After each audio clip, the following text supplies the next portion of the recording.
Good morning and welcome to this live broadcast of the National Assembly live proceedings. It is the morning of Thursday. The date is 25th, the year being 2021. We are glad you're watching. This broadcast is brought to you courtesy of the Parliamentary Broadcasting Unit. This is in collaboration with the Kenya Broadcasting Corporation. My name is Gladys Mungai, and let's start off by having a look at what has been highlighted in the order of business in this morning session.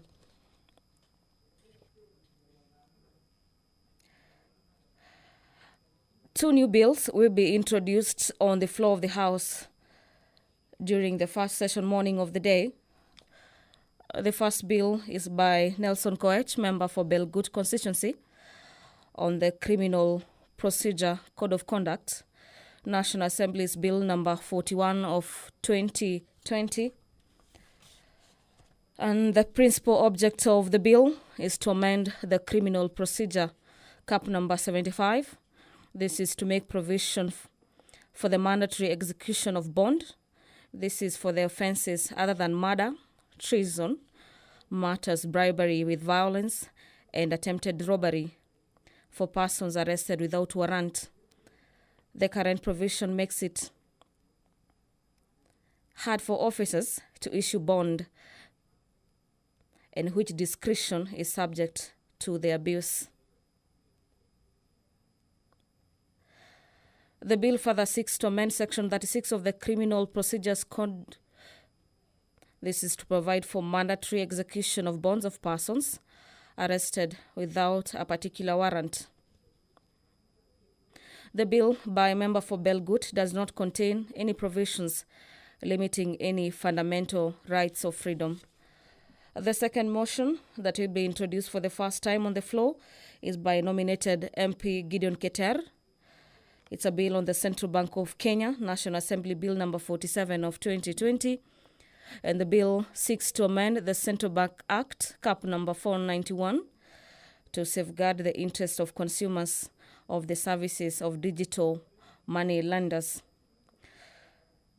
The bill seeks to achieve an expanded role of the Central Bank of Kenya to license as well as regulate all persons, institutions or firms, and lending money to Kenyans. The bill also seeks to prohibit any person from institution or within from lending money. This is to Kenyans unless licensed by the Central Bank of Kenya, as well as prescribe capital requirements to have Central Bank of Kenya publicize every quarter the list of lenders in categories. This includes bank lending institutions as well as firms. The National Assembly will also be resuming debate on the Crops Bill, National Assembly's Bill number 25 of 2019, which will be later put on division. The Lands Amendment Bill, National Assembly Bill number 54 of 2019, by Honorable Simon Kangara, is also lined up for debate in this morning session.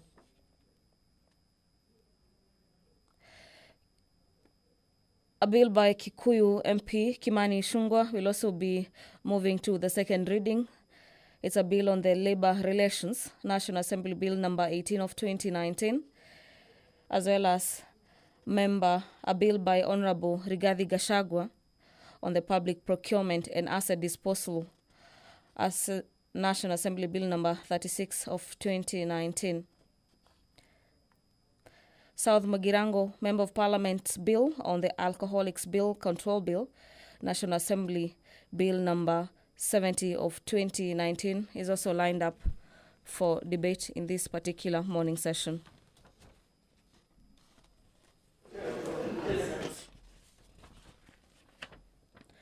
Pursuant to the provisions of Standing Number 42A, subsection 5, the member for Nakuru will be asking the Cabinet Secretary for Transport, Infrastructure and Housing Development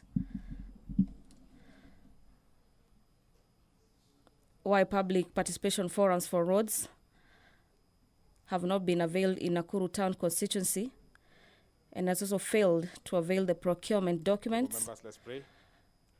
as Almighty required God, who in your wisdom by and the goodness interested have parties. appointed the officers of leaders and parliaments for the welfare of society and the just government of the people, we beseech you to behold with your abundant favor as your servants, whom you have been pleased to call to the performance of important trust in this republic. Let your blessings descend upon us here assembled. Grant that we treat and consider all matters that shall come under deliberations in so just and faithful a manner as to promote your honor and glory and to advance the peace, prosperity, and welfare of our country and of those whose interests you've committed to our charge. Amen.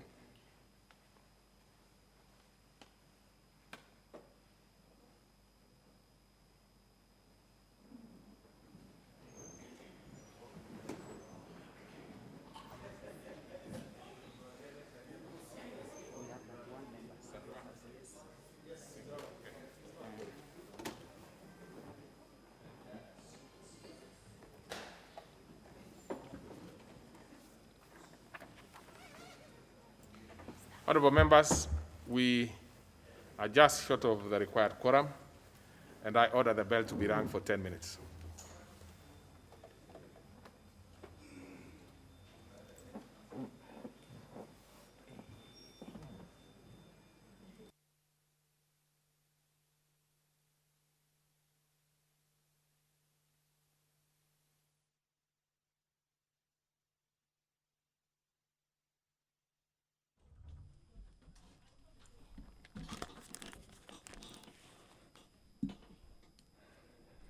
Deputy Speaker of the National Assembly, Honorable Moses Cheboy, has ordered that the House is given about 10 minutes to allow for quorum, as the House doesn't have the requisite numbers to proceed with the day's business.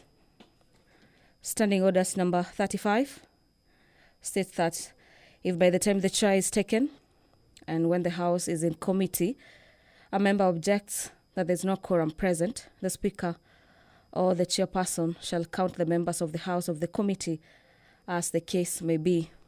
If on the count under paragraph 1, a quorum does not appear to be present, then the Speaker or the chairperson shall cause division of the bell to be rung. On division, and if no quorum is present at the expiry of the 10 minutes, the Speaker is in the chair, and the Speaker shall adjourn the House until the next sitting without a question being put. The other provision is that if the House is in committee and the chairperson shall leave the chair and the report to the fact of the Speaker and shall adjourn the House until the next sitting without a question being put. Pursuant to the provisions of Standing Orders number 42A, subsection 5, member for Nakuru Town East, Honorable David Gikaria, will be asking the Cabinet Secretary for Transport, Infrastructure and Housing, as well as Urban Development,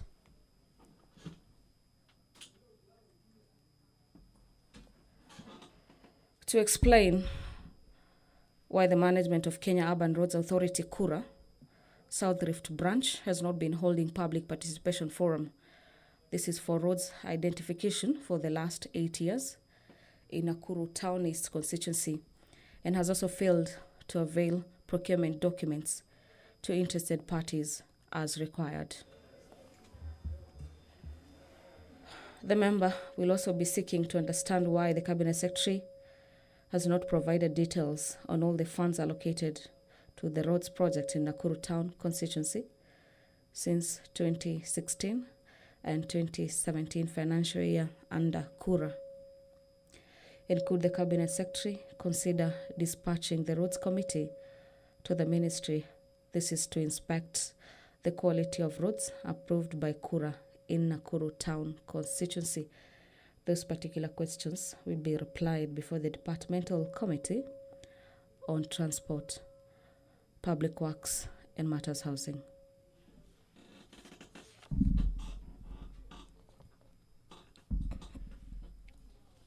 The member for Matuga, Honorable Kasim Tandaza, will be asking the Cabinet Secretary for Labour and Social Protection to provide a list of all registered persons with disability.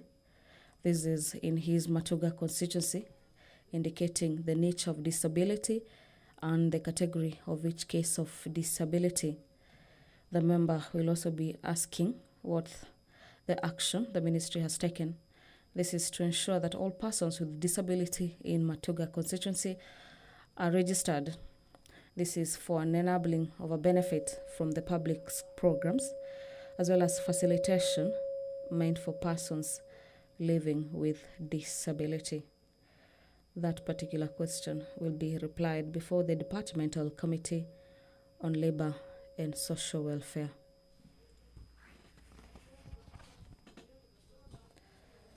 Member for Mwingi Central, Honorable Gideon Muliungi, to ask the Cabinet Secretary for Water, Irrigation and Matter Sanitation the plans the ministry has put in place to construct and develop dams, boreholes, and water pans in Mwingi constituency.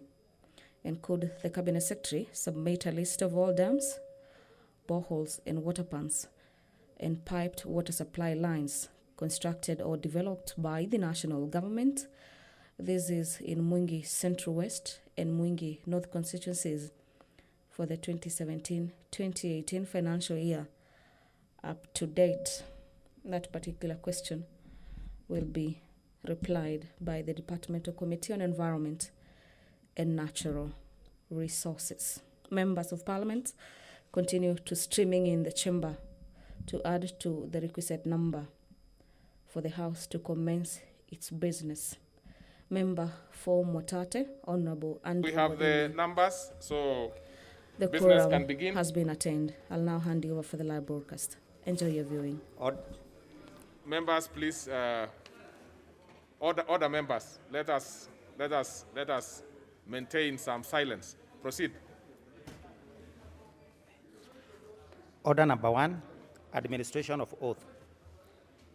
Order number 2, communication from the chair. Order number 3, messages. Order number 4, petitions. Order number 5, papers. Leader, is it the leader of majority or the majority whip? Majority whip?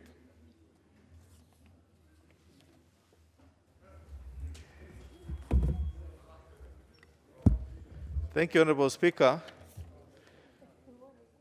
Honorable Speaker, I beg to lay the following papers on the table of the House.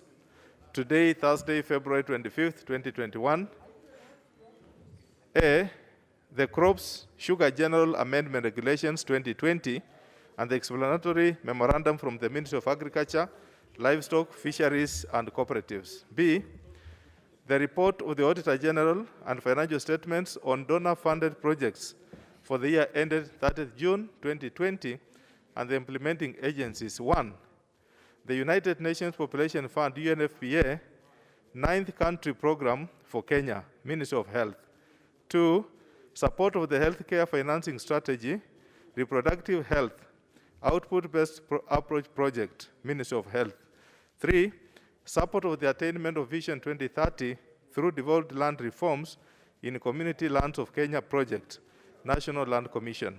4, Kimira Oluch, Smallholder Farm Improvement Project, State Department for Regional and Northern Corridor Development. 5, Lake Victoria Environmental Management Project Phase 3 Project, Ministry of Environment and Forestry. 6, Smallholder Dairy Commercialization Program.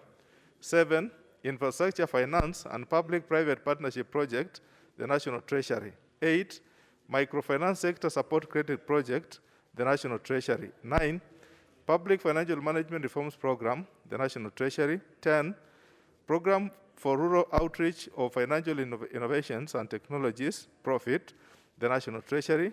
11, Study and Capacity Building Fund Project, the National Treasury. 12, Technical Support Program, the National Treasury. 13, Financing Locally Led Climate Action Program, the National Treasury. 14, Financial Sector Support Project, the National Treasury.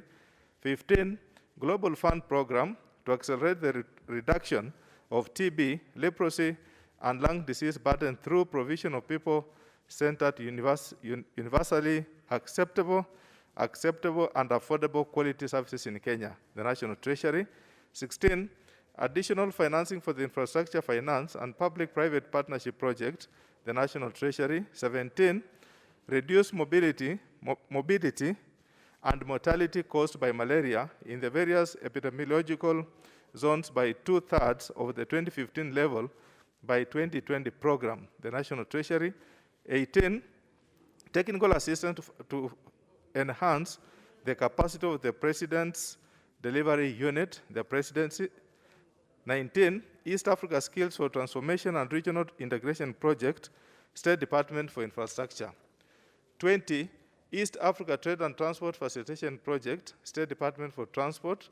21, Kenya Transport Sector Support Project, the State Department for Infrastructure. 22, National Urban Transport Improvement Project, State Department for Infrastructure. 23, Kenya Informal Settlement Improvement Project, State Department for Housing and Urban Development. 24, Nairobi Metropolitan Service Improvement Project, State Department for Housing and Urban Development. 25, Kenya Transport Sector Support Project, State Department for Infrastructure. 26, East Africa Trade and Transport Facilitation Project, State Department for Transport. 27, Northern Corridor Transport Improvement Project, State Department for Transport. 28, National Urban Transport Improvement Project, State Department for Transport. 29, Eastern Africa Regional Transport, Trade and Development Facilitation Project, State Department for Infrastructure. And lastly, 30, Kenya Urban Support Program, State Department for Housing and Urban Development. Thank you, Honorable Speaker. That was indeed quite a lot of papers being laid. Now let's have the Chairperson, Departmental Committee on Labor and Social Welfare.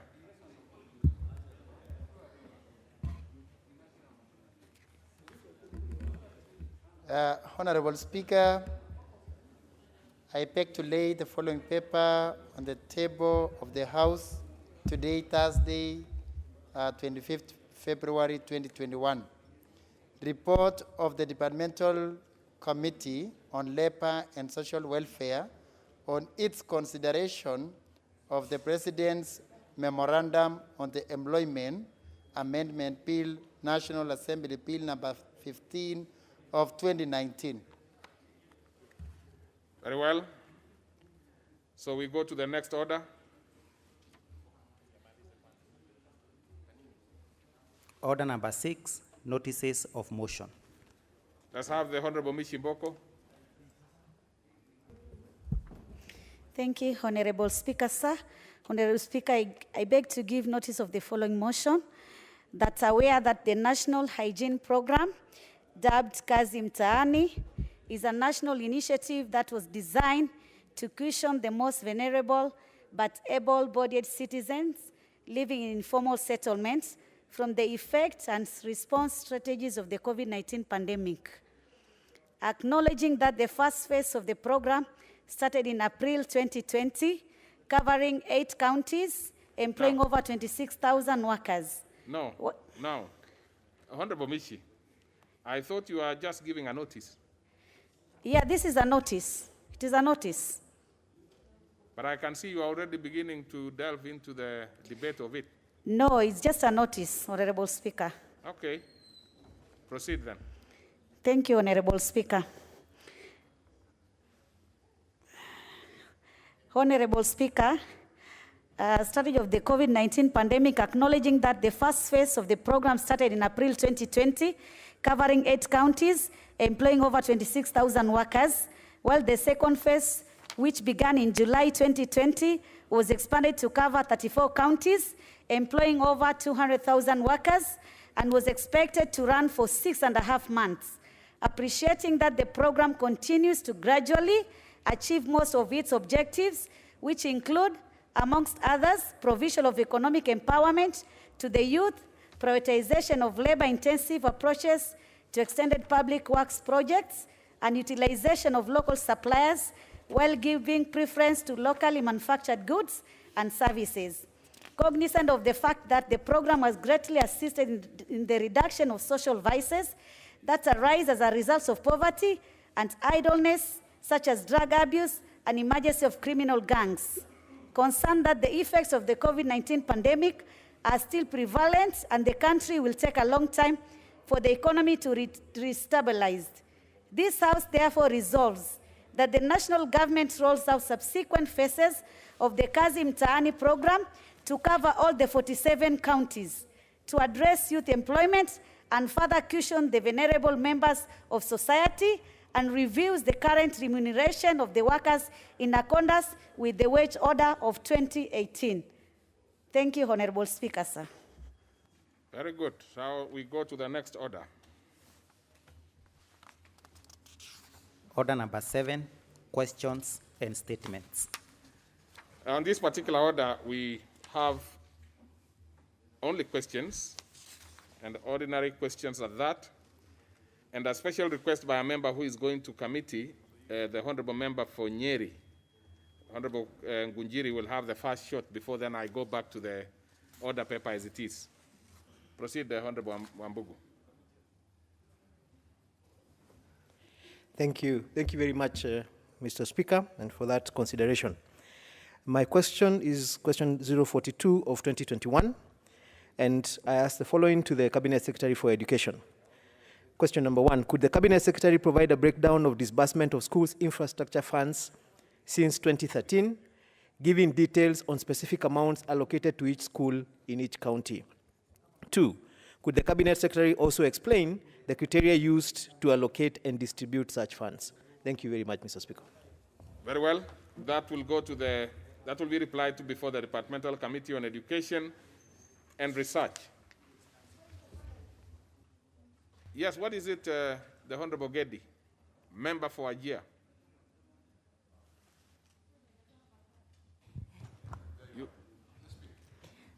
Mr. Speaker, it's a concern and I need your guidance. Honorable Wabugu is the Vice Chair Education, and he's asking the question, the committee that he's the Vice Chair. Is that in order?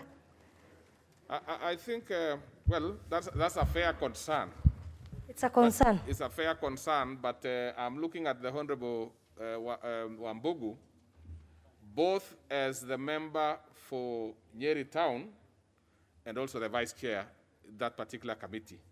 Now, if he can confirm to us that he's asking that particular question as a member for Nyeri Town, then I think we are home. We can proceed. And then, because in any case, you know, members represent their constituencies. So, and sometimes, of course, they have to be hard to be representing them. Thank you very much, Mr. Speaker. I am asking that question as a member for Nyeri Town constituency. Thank you very much. Yes, and in any case, probably he asked for that. He asked the question before he became even the Vice Chair, so it's finding him there. So it's okay. I think we are okay with that.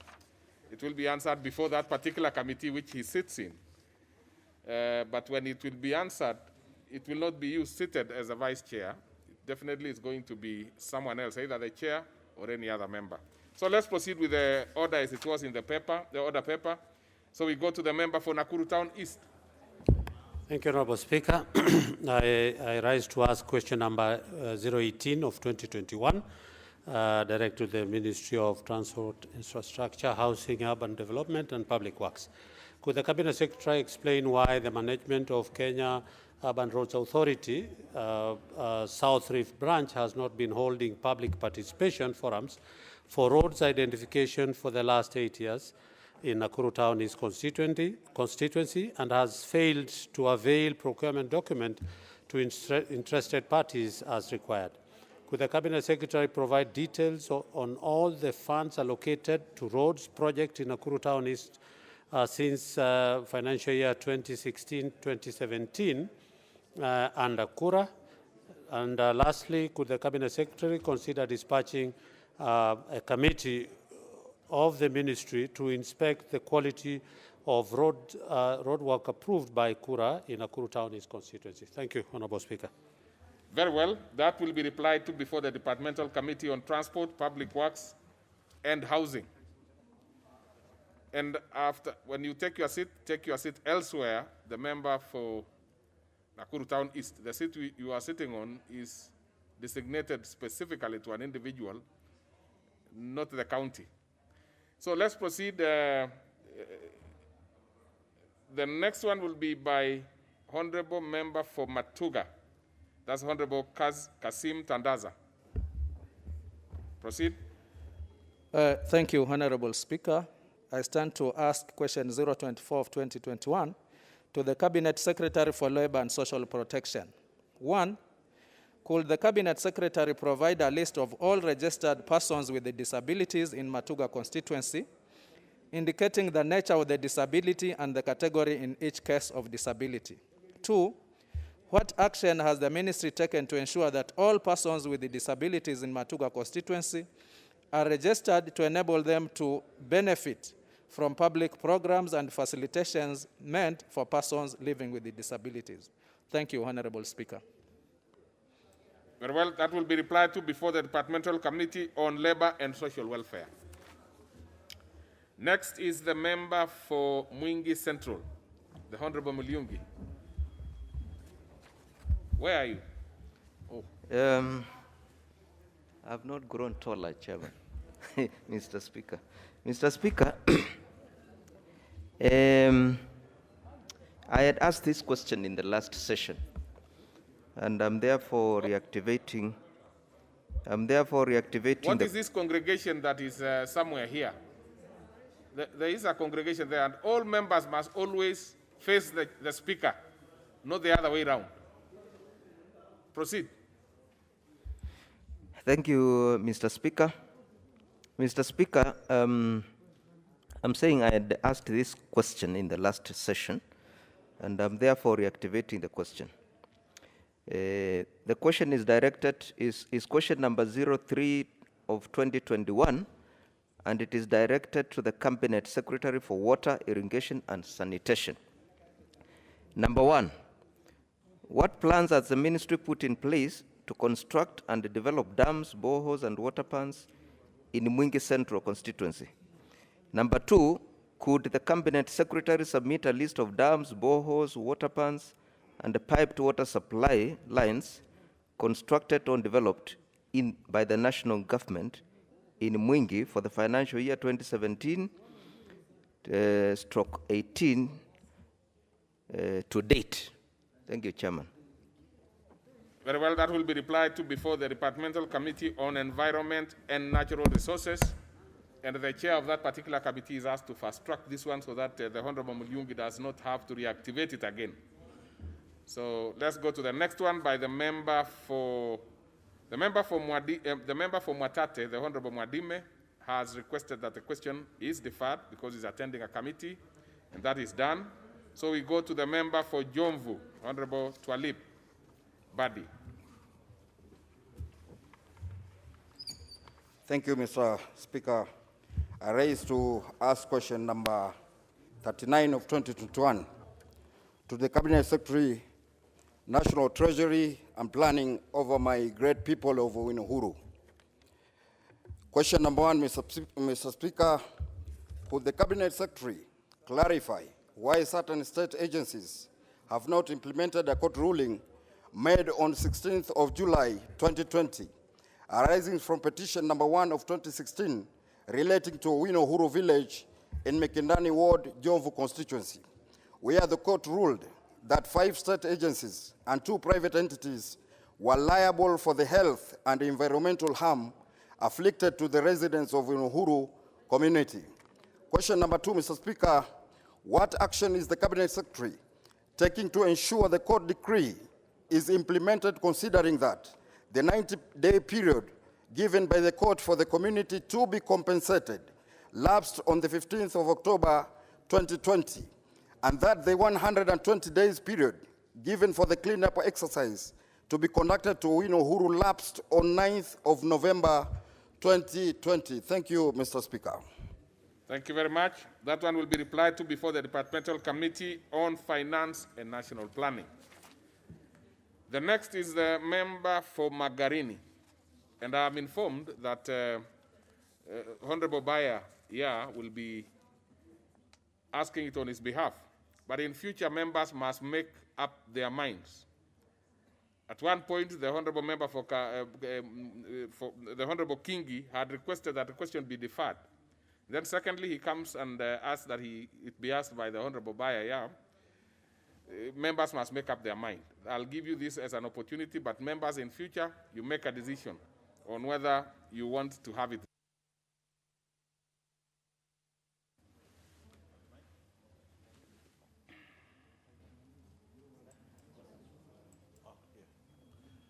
Thank you, Mr. Speaker. I'd like to ask on behalf of the Honorable Member for Margarine, Michael King, question 050 of 2021.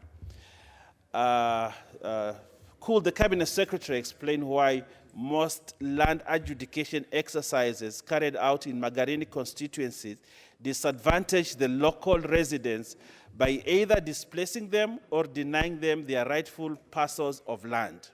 The second question, when will the ministry undertake an audit of the adjudication exercise of Chakama Phase 1 and Chakama Phase 2 in Chakama location of Margarine constituency with a view to ascertaining that it was fairly and free of irregularities? I thank you, Honorable Speaker. Very well. That will be replied to before the Departmental Committee on Lands. Next is the member for Changamwe. Thank you, Mr. Speaker. Order. What is it, the Honorable Gedi? What is it, leader minority? Mr. Speaker, I've just noticed there's a strange object on the seat of the leader of majority, and I was wondering what it is. And Fatuma Gedi seems to be very casual about it. Well, for sure, Honorable Gedi does not require it. So I will leave it at that. The leader of minority, let's leave it there.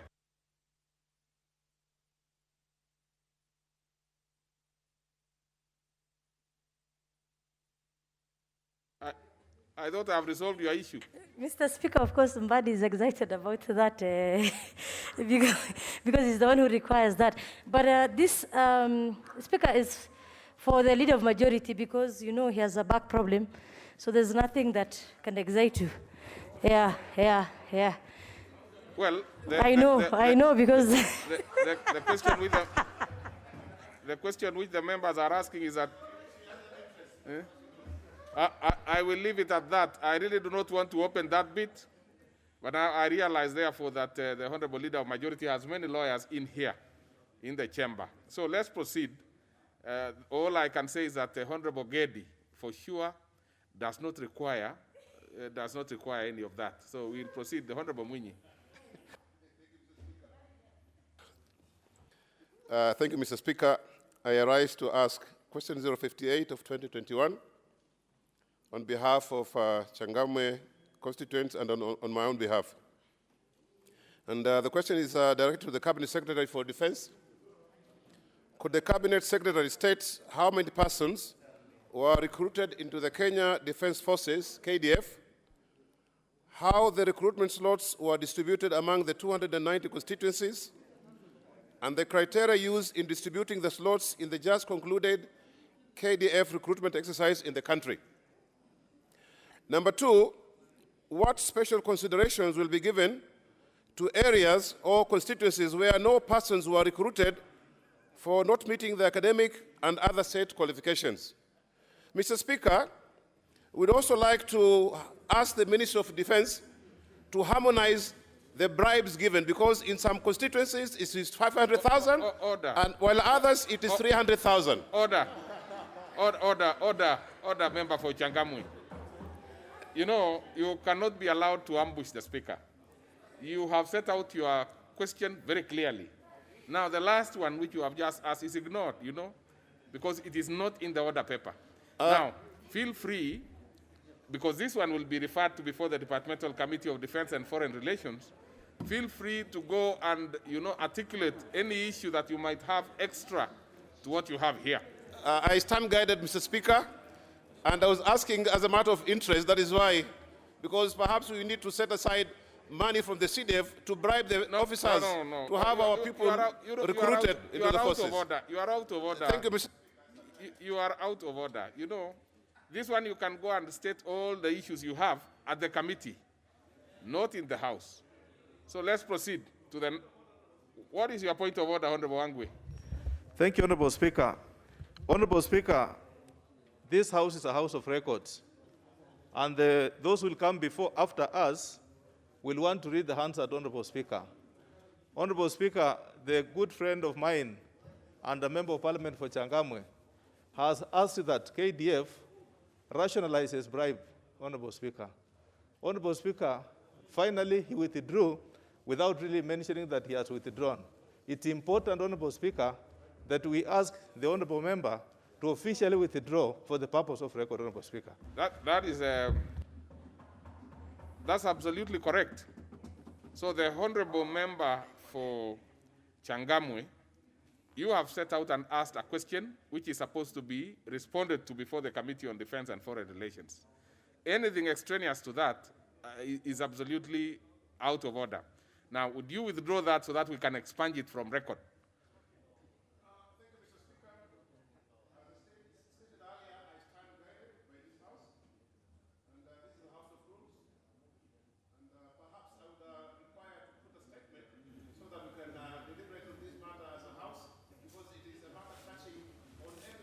No, just withdraw. Yes. Now that it has been withdrawn, it is expired from record. The question will remain as is in the order paper. Strange. So the honorable members, you don't even need to have a statement. You will go and when it's being responded to at the committee, you can have all those issues. You can raise them freely within the rules of the House. So let's proceed to the next one by the member for Githunguri, the Honorable Kago. Thank you, Honorable Speaker. Honorable Speaker, kindly allow me first to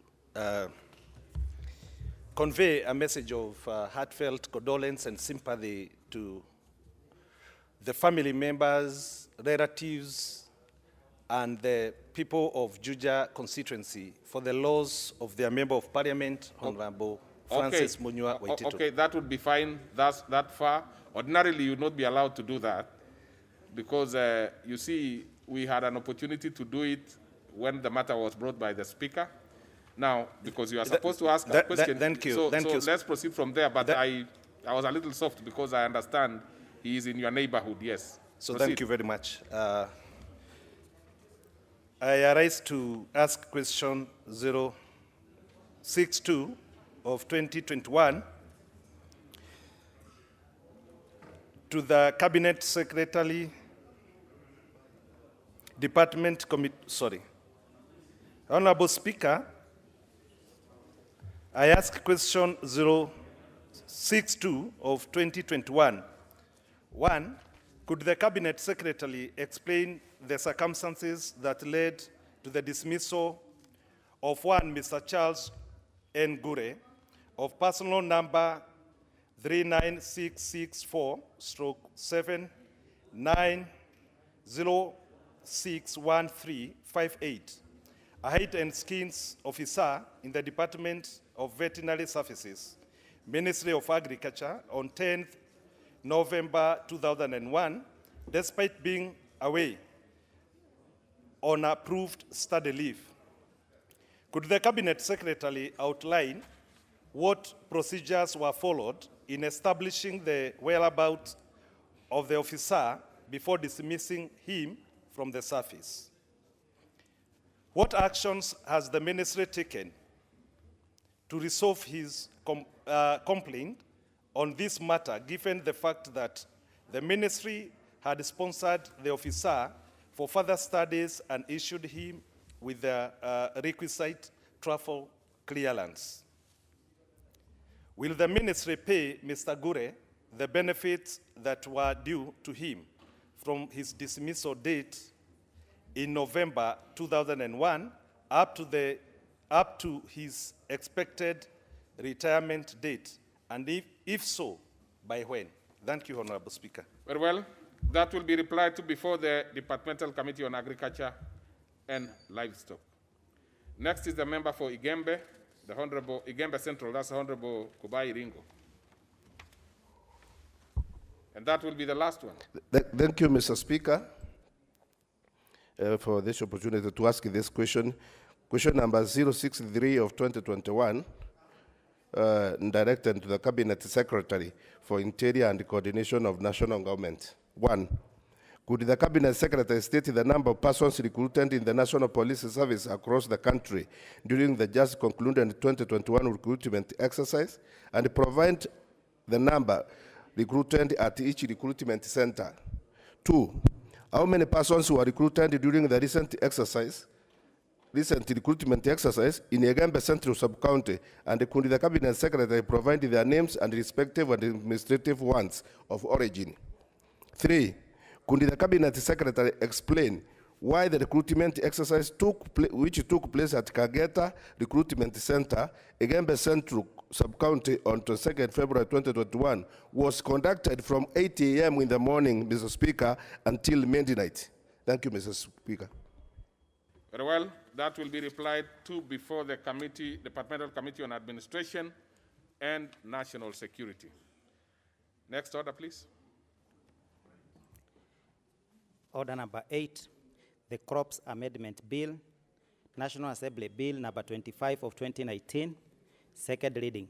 Question to be put. Honorable members, this one had been canvassed and finalized. So what remained was the question to be put, and I can confirm that we have the numbers. So I therefore proceed to put the question, which is that the Crops Amendment Bill, National Assembly Bill, number 25 of 2019, be now read a second time. Will as many as of that opinion say aye? Aye. Many as of a contrary opinion say nay? The ayes have it.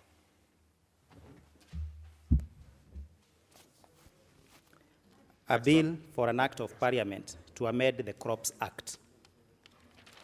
Next order. Order number 9, the Criminal Procedure Code Amendment Bill, National Assembly Bill number 41 of 2020, first reading. A bill for an act of parliament to amend the Criminal Procedure Code Act. Next order. Order number 10, the Central Bank of Kenya Amendment Bill, National Assembly Bill number 47 of 2020, first reading. A bill for an act of parliament to amend the Central Bank of Kenya Act and for connected purposes. Next order. Order number 11, the Land Amendment Bill, National Assembly Bill number 54 of 2019, second reading. Resumption of debate. Now, on this particular one, we are resuming debate. We have a balance of 1 hour and 52 minutes. And members be warned that who have spoken should not be speaking to this one. Otherwise, they will be floating the standing orders. So let's proceed. I see the Honorable Manzo Gitonga. Had you spoken to it? Proceed then. Thank you, Mr. Speaker, for giving me an opportunity to speak on this amendment, Bill of 2019 by the Honorable Kingara. Mr. Kingara, Honorable Kingara has made proposals to amend the Land Bill, the Land Act of 2012.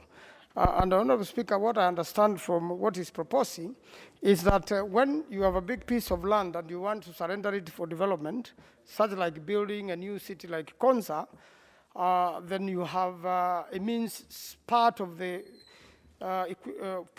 installations to be built are public utilities such as schools, hospitals, and playground. And what happens in such a case, you find new titles have been issued to new developers, but when it comes to the public utility, Mr. Speaker, that particular utility is not given a title. And what Honorable Kingara is seeking to cure is to make sure that title is given priority, Mr. Speaker.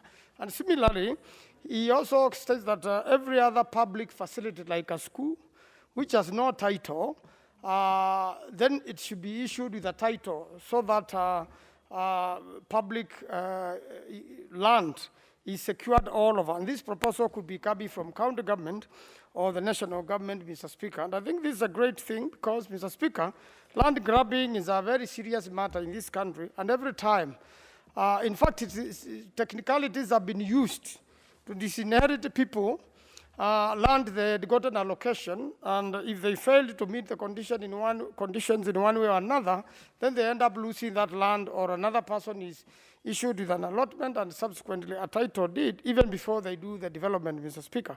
And therefore, we have some loose ends in this law, Mr. Speaker, which is important to be cured now.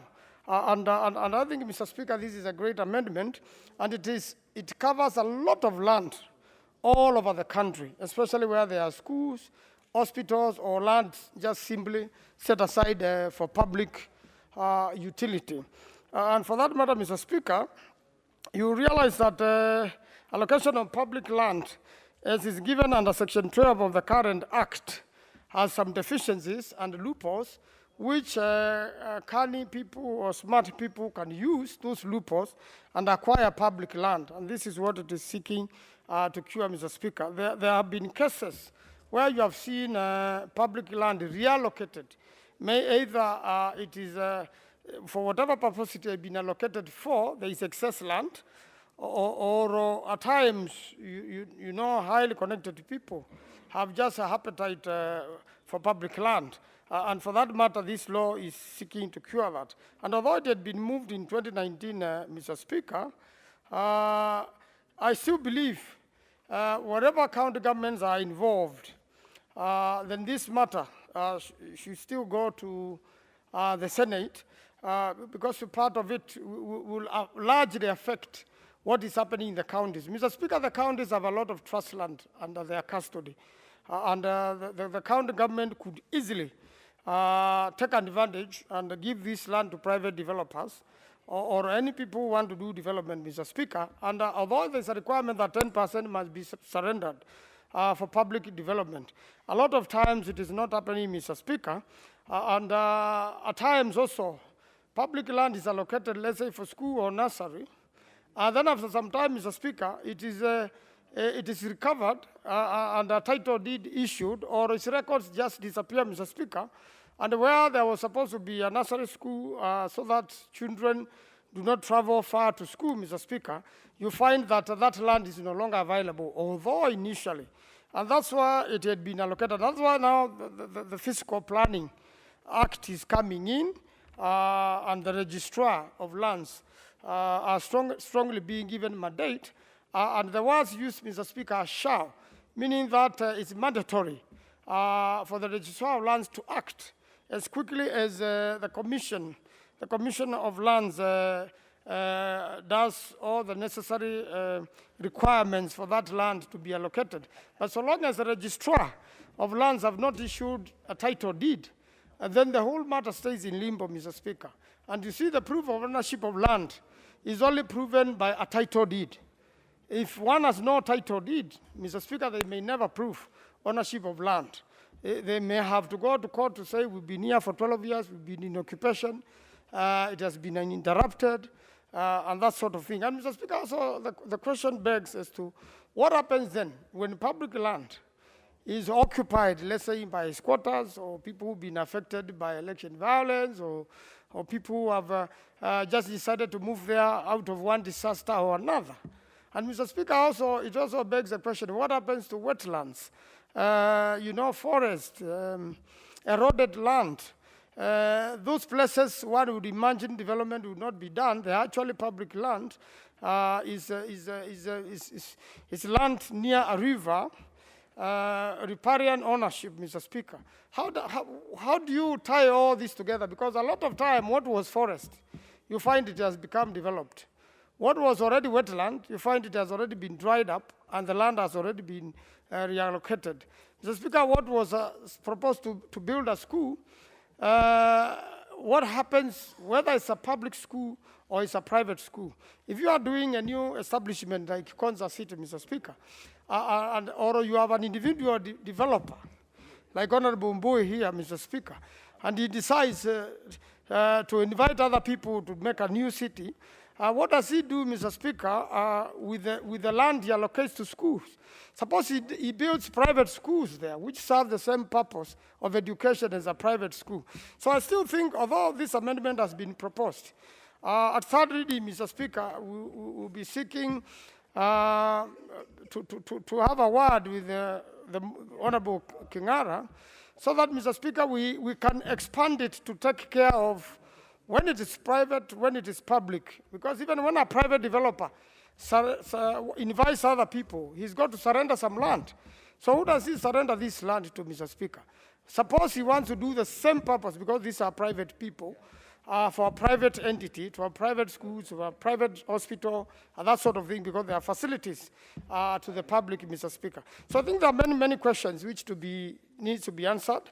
And the land issue is very emotive in this country. Land is a very serious source of capital. Without land, you can't really achieve development, Mr. Speaker, or wealth. Is really one of the key things for there to be wealth. And we have this initiative of cities coming up, like Tatu City, you have Konza City, and then another person can still actually come up with a new city somewhere. So when we are dealing with the land question, how do we deal with this? Because the moment it is Tatu City, for example, Mr. Speaker, then Tatu City must have public utilities. Should they be public or private? Mr. Speaker, that has not come out clearly. And I think the drafters, and when Parliament passed Section 12 of the Land Act 2012, Mr. Speaker, they did their level best at that particular moment. But, Mr. Speaker, things keep on changing on a daily basis and the developments. But what I think we should be curing, really, is land grabbing. When you allocate land for public utility, and then at some point, you change and convert it or subdivide it further or make it smaller, I think it must be specific. How much land does a school need? How much land does a university need? How much land does a hospital need, Mr. Speaker? And this is also dictated by the population around that area, Mr. Speaker. So I believe it's a good law, but I'm sure it is open, and Honorable Kingara is a very open-minded legislator. And I want to congratulate him as a new member. He's really made an effort to change. And I believe a lot of things in the country. And I believe this is also happening at his constituency, and that has motivated him. And while it assists his constituency, it's also going to assist the whole country. I thank you, Mr. Speaker. Okay. Next is the Honorable Murugara Gitonga.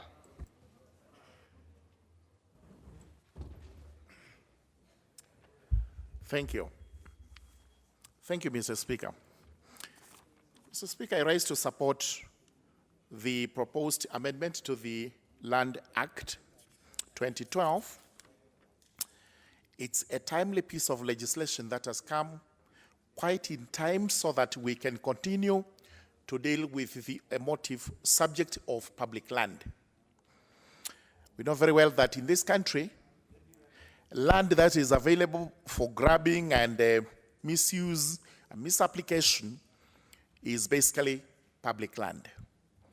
It is for the simple reason that public land does not have title, and as such, it is available to any roving eyes with the intent to steal the land to actually grab it. And this is why this bill comes in to say that all public land allocated to public entities be registered in the names of those entities. Upon passage of this bill, we will have our schools, our hospitals, our colleges and universities getting their titles in respect of the lands on which they sit. And this is commendable. This is how it should be, because the National Land Commission, which is the entity granted the mandate to deal with the public land, has been slow in registering these pieces of land in the names of those institutions. Our courts are actually replete with cases of land, of public land grabbed by individuals. And some of that grabbing is quite notorious. It is well known and documented, but it has taken ages to recover that land so that it is restituted to those public entities. This is a law which, after being passed, can come into effect immediately, and we can have most of those anomalies corrected so that our institutions can have titles to their lands. As we do this, Mr. Speaker, allow me kindly to mention that it is not just public land, because we also have private land in various areas, including in communities and constituencies, which is not registered today. And it is pathetic for us to be discussing on Kenyans having land which has not been titled. It's important I raise the case of my constituency, Tharaka constituency, where we still have large pieces of land that are not demarcated, that are not adjudicated, and that are not registered. I have been following up this matter with the Minister of Lands. I have been promised that there would actually be the process of registering that land would start immediately and would be executed, but that is better said than done. The net effect of this is we have lands, especially where my county, Tharaka Nithi, borders with Meru County, which is not registered. And that land belongs to residents of Tharaka constituency. And more often than not, you hear there are skirmishes between the communities because others are eyeing land that is not registered. I don't know whether with a view to grabbing it or with a view to getting themselves registered, but sincerely not with any good intent. So I would call upon the Ministry of Lands to extend their services to my constituency, to areas which I can name as a division known as Turima, a location known as Karocho, a division known as Mukothima, a location known as Doroni, where title deeds should now be issued to residents. This will be in consonance with the debate we are having here that public land should actually be registered to public institutions, while private land should be surveyed, demarcated, and registered to private individuals. That way, the sanctity of land, the sanctity of title deeds would actually be upheld, because land as a factor of production in any economy is extremely important. There cannot be any meaningful development, any meaningful progress without titles being issued to residents, to owners of land who have not been titled. Therefore, as we title our institutions so that we stop land grabbers, thieves of land, whoever it is who wants to get land improperly. Likewise, we should move to title lands in the country, private lands that are not titled, so that every citizen can actually enjoy that factor of production known as land. With those remarks, Mr. Speaker, I do support. Well, Honorable Professor Oduol Odhiambo. Thank you, Mr. Speaker, for the opportunity to contribute. And I think record should be a little clear to, there's a name which is associated with you more. So Jacqueline should be on record. So proceed anyway, Professor. Yeah, thank you. Yeah, thank you, Mr. Speaker. I think that indeed is true.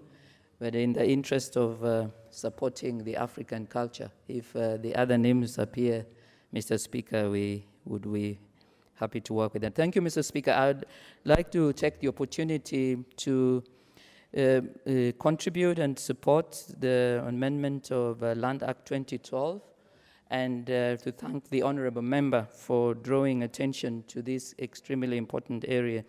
Honorable Speaker, as I support the proposed amendment, I want, Mr. Speaker, to recognize that we are operating in the country, Honorable Speaker, where land issues are extremely complicated, and in a number of cases, we find, Honorable Speaker, that not only do we have a situation where land location and management falls into extremely difficult challenges. I support this amendment, Honorable Speaker, particularly because as we look at the way that we settle disputes or seek to ensure that land such as what is already allocated for public utilities does not fall into hands of those who would seek to abuse and indeed to shortchange the citizenry and those who are relying, Honorable Speaker, on the government and on those who are in charge to protect them. I, particularly, Honorable Speaker, would like to support this Amendment Act because, as has been indicated by other honorable members, land issues are not only emotive, Honorable Speakers. Whenever we have any dispute, such as would arise in the absence of this kind of legal specification, we find that people, citizens, are at the mercy, sometimes, Honorable Speaker, of the court, other times, Honorable Speaker, of titles, as we are talking about here, and in a number of cases where we find that it is extremely impossible even to determine which title is original and which other seems to be appropriate. And therefore, Honorable Speaker, my major reason for supporting this amendment is that when we look at the way that tribunals or disputes or conflicts are addressed, we find, Honorable Speaker, that we had before an opportunity where we had a tribunal that would address issues. But, Honorable Speaker, we find that the tribunal was really removed and replaced by the Magistrates Court that was given jurisdiction. And we find, Honorable Speaker, that in a number of cases, those who are on the ground or at the community find it difficult to engage, and yet it is those who are the community who had facts because they were able to engage the ordinary citizen, and the ordinary citizen was able, when they felt aggrieved, such as the case where public land could perhaps be being used by someone inappropriately, they could approach and they would make their case. We find, Honorable Speaker, that when the Magistrate Court was given the jurisdiction to handle those disputes, Honorable Speaker, we now find many cases where the disputes are not resolved because the court system not only sometimes becomes extremely intimidating, but in a number of cases, Honorable Speaker, we find that the very people themselves who could have been able to address this are not able to. Honorable Speaker, in addition, we do know that even when we look at issues of land, they tend to be extremely adversarial, and at the end of the day, proof of ownership or even protecting the land in the interest of the people becomes extremely difficult.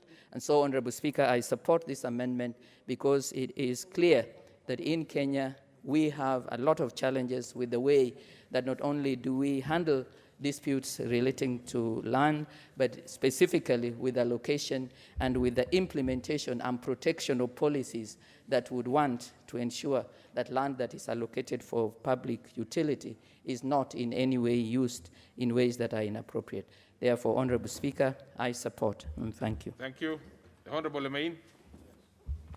Thank you, Honorable Speaker, for giving me this opportunity. Honorable Speaker, I also rise to support the Land Amendment Bill 2019.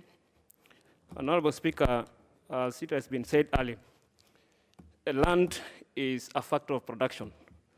And therefore, Honorable Speaker, as the population increases, definitely land is the one, the land actually get affected, Honorable Speaker. And Honorable Speaker, I want to thank the Honorable Member for coming up with this particular amendment. Honorable Speaker, it is true that public land is being grabbed left, right, center. And Honorable Speaker, I believe this particular amendment will actually bring a cure to that particular disease of land grabbing. Honorable Speaker, it is true that even where we come from, Honorable Speaker, quite a number of land is not titled. The community land, Honorable Speaker,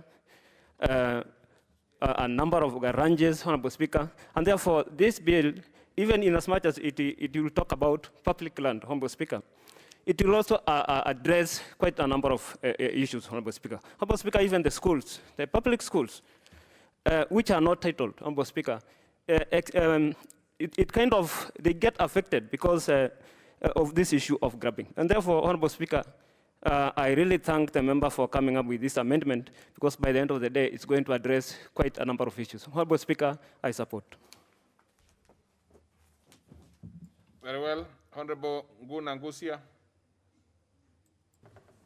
Thank you, Mr. Speaker, for the opportunity given to me.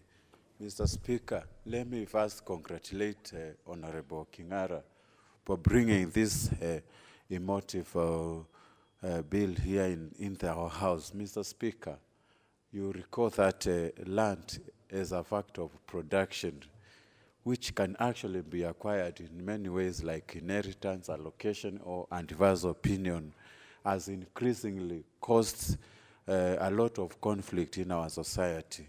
And Mr. Speaker, it is in this moment that I am arising to support this bill to cushion the public land from actually being grabbed by many of greedy people. Mr. Speaker, I would like to support this bill based on the fact that we have been seeing a lot of conflicts in public institutions. And recently, I don't want to mention many, including the schools we have just seen in our media actually suffering from this. Mr. Speaker, this bill is very important because registering a public land, first of all, it's going to enable our institutions even to access some funds in case they have got shortages. Mr. Speaker, this issue is also going to solve land grabbing. We have seen in most of the institutions. And this time, actually, in the advent of this population pressure increasing, we will be forced actually to be seeking where to settle in some of this public land. And that is why, if this law is going to be enacted, Mr. Speaker, we will curb a lot of issues of land grabbing. Mr. Speaker, one of the key issues, and I want to quote from the observation which was given by the committee, that the role of the registrar is limited to registration of title document and does not prepare certificate of leases. Mr. Speaker, we have seen in many cases the land registrar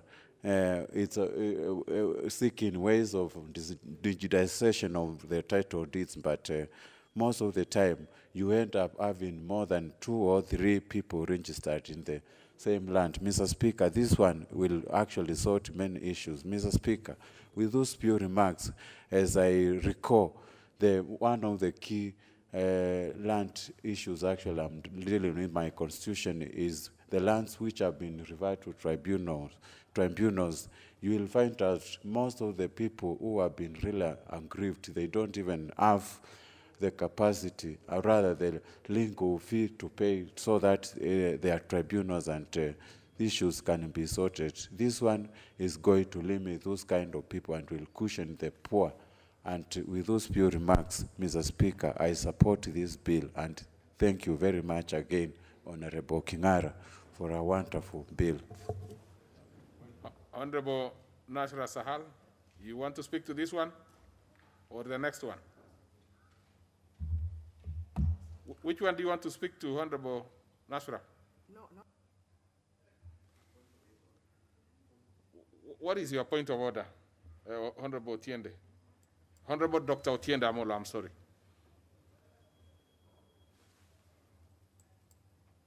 We seem to be having a problem with your gadget there because I'm trying to give you. So maybe we go to the next one somewhere there. Okay, thank you.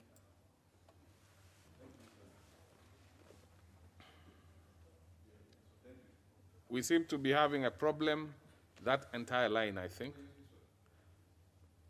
Maybe let's go back one step. The one which is, yes. Let's see how we can work on that. Give out the mic to that particular seat where Honorable Dr. Yes, let's try that one. Thank you, Mr. Speaker. Mr. Speaker, I rise on a point of order because I'd require you to give guidance by way of a quick ruling on a very small matter on this bill, and that is on the constitutionality of the proposed section 12, subsection 16. It should be noted, Mr. Speaker, that I have no problem with the bill in principle. My only problem on which I seek your guidance and ruling, Mr. Speaker, is in light of section 67A of the Constitution that creates the National Land Commission and gives it jurisdiction over public land. Specifically, Mr. Speaker, Article 68 then gives this House the power to make legislation relating to land.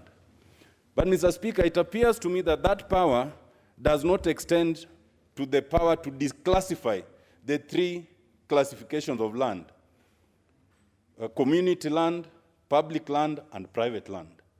The proposed section 12(6) talks of, for the avoidance of doubt, where land is set aside is part of the land to be subdivided among the shareholders of a land buying company. And it continues. Mr. Speaker, land buying companies are private companies, and land buying companies deal with private land, not public land. To that extent, that this section then is sought to be transposed into the original section 12 that deals with public land. Mr. Speaker, I seek your guidance to what extent that proposed provision would be constitutional and in tandem with Article 67 and 68 of the Constitution. Thank you. Well, very well. That one, of course, will not attract a very quick ruling. I will have to consult on that particular one. In the meantime, we will be allowing a member to proceed as I look at what you have raised, which is indeed weighty. So let's go to the, I have to go to my right now. So I'll give the Honorable Mwirigi Paul. Thank you, Mr. Speaker, for giving me this opportunity to contribute to this bill, Mr. Speaker. Mr. Speaker, most of the public lands which are there currently, Mr. Speaker, are not registered. Most of them lack title deeds. And because of this lack of registration, Mr. Speaker, it has attracted many people, Mr. Speaker, who their interest, Mr. Speaker, is to grab.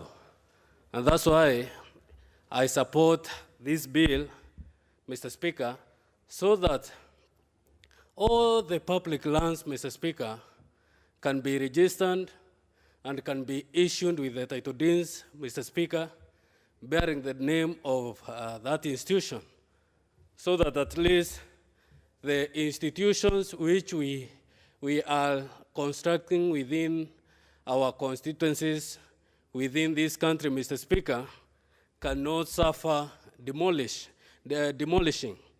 Because many of the public lands, Mr. Speaker, where some private investor or a private developer, Mr. Speaker, grab and they start developing, Mr. Speaker, in an existing institution, Mr. Speaker, they tend to demolish that institution, Mr. Speaker.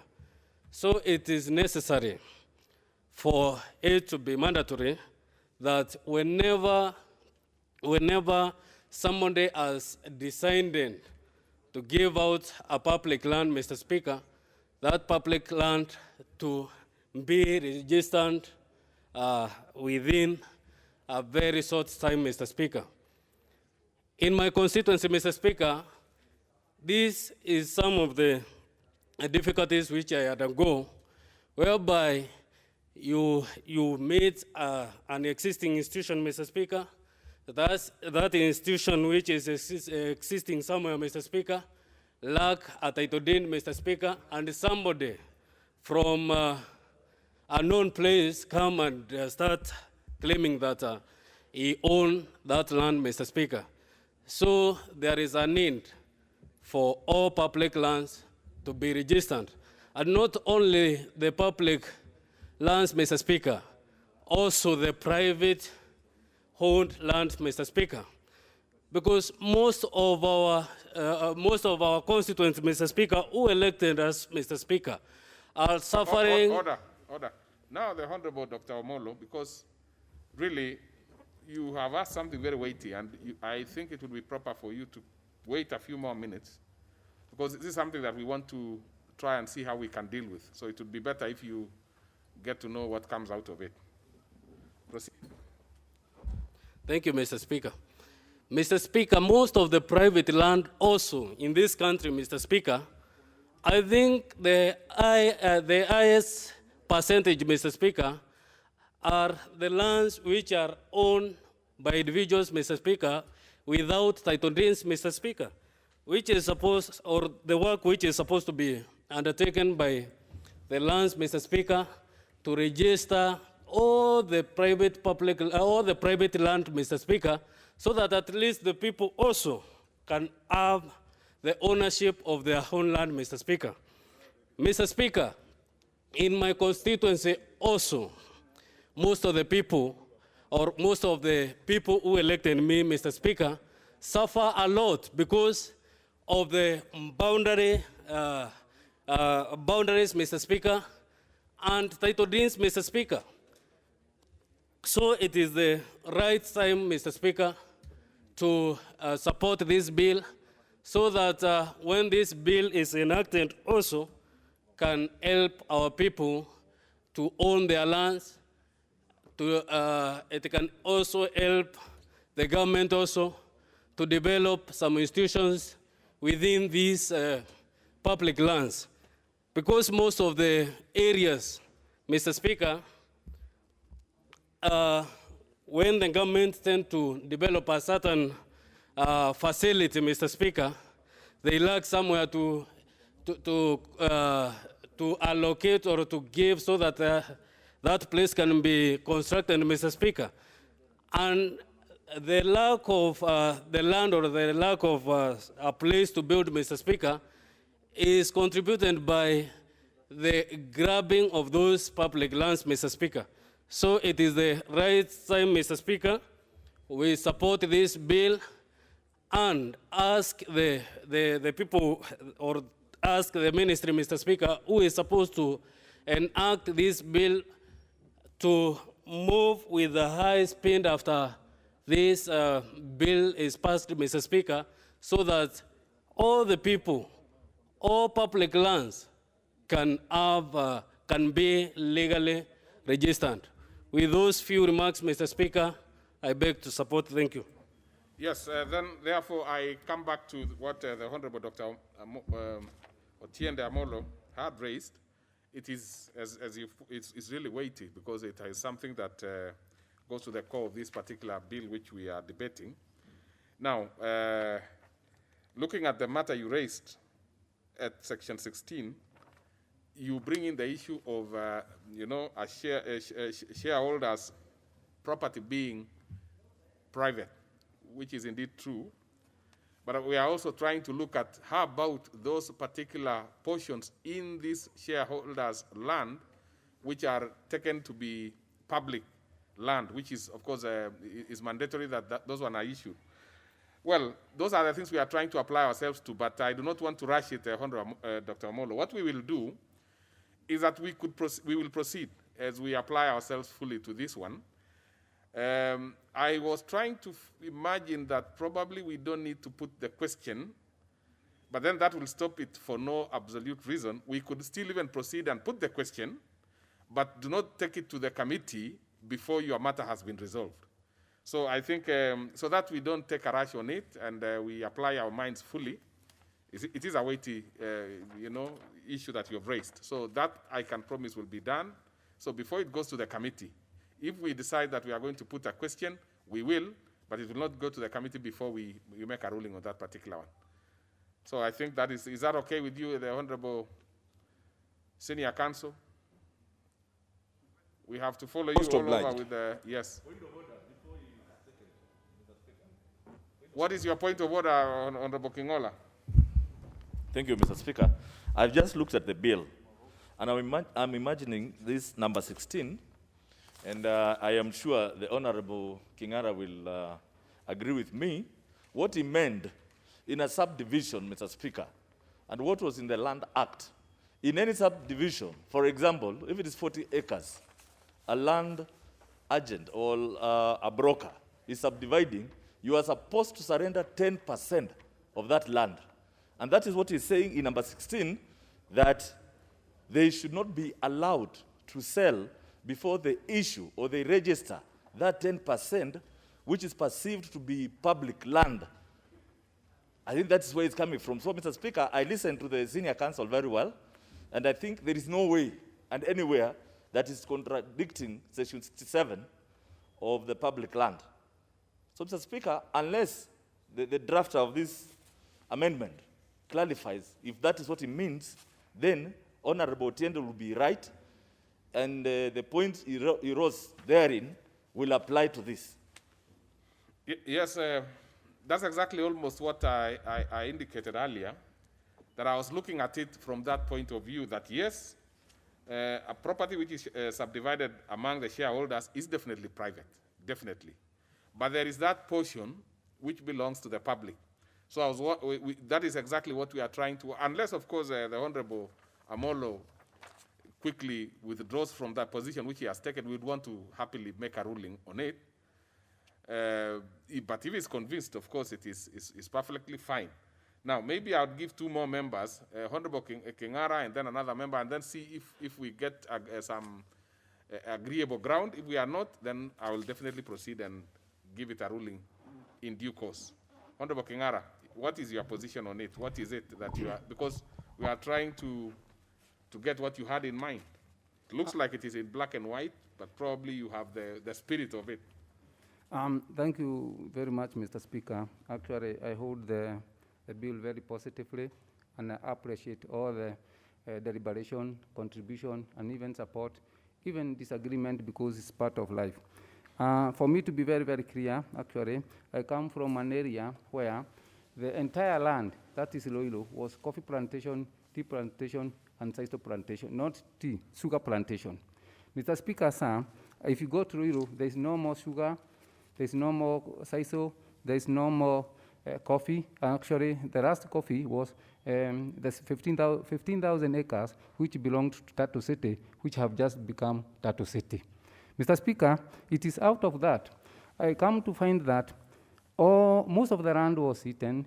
We have no land for school.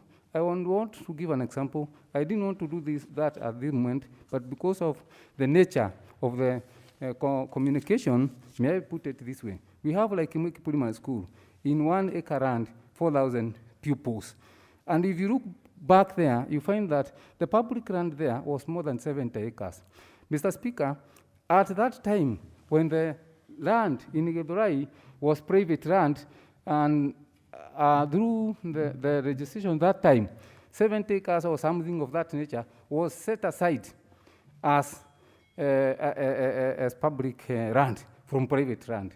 And Mr. Speaker, now you can't see the 70 acres. Okay, that's the nature. It is the small element where private land have to give at least some. Okay.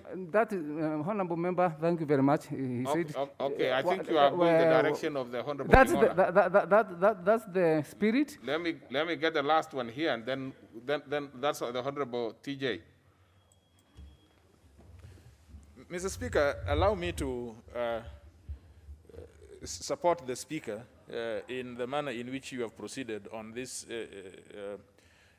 point of order raised by Honorable Otiende.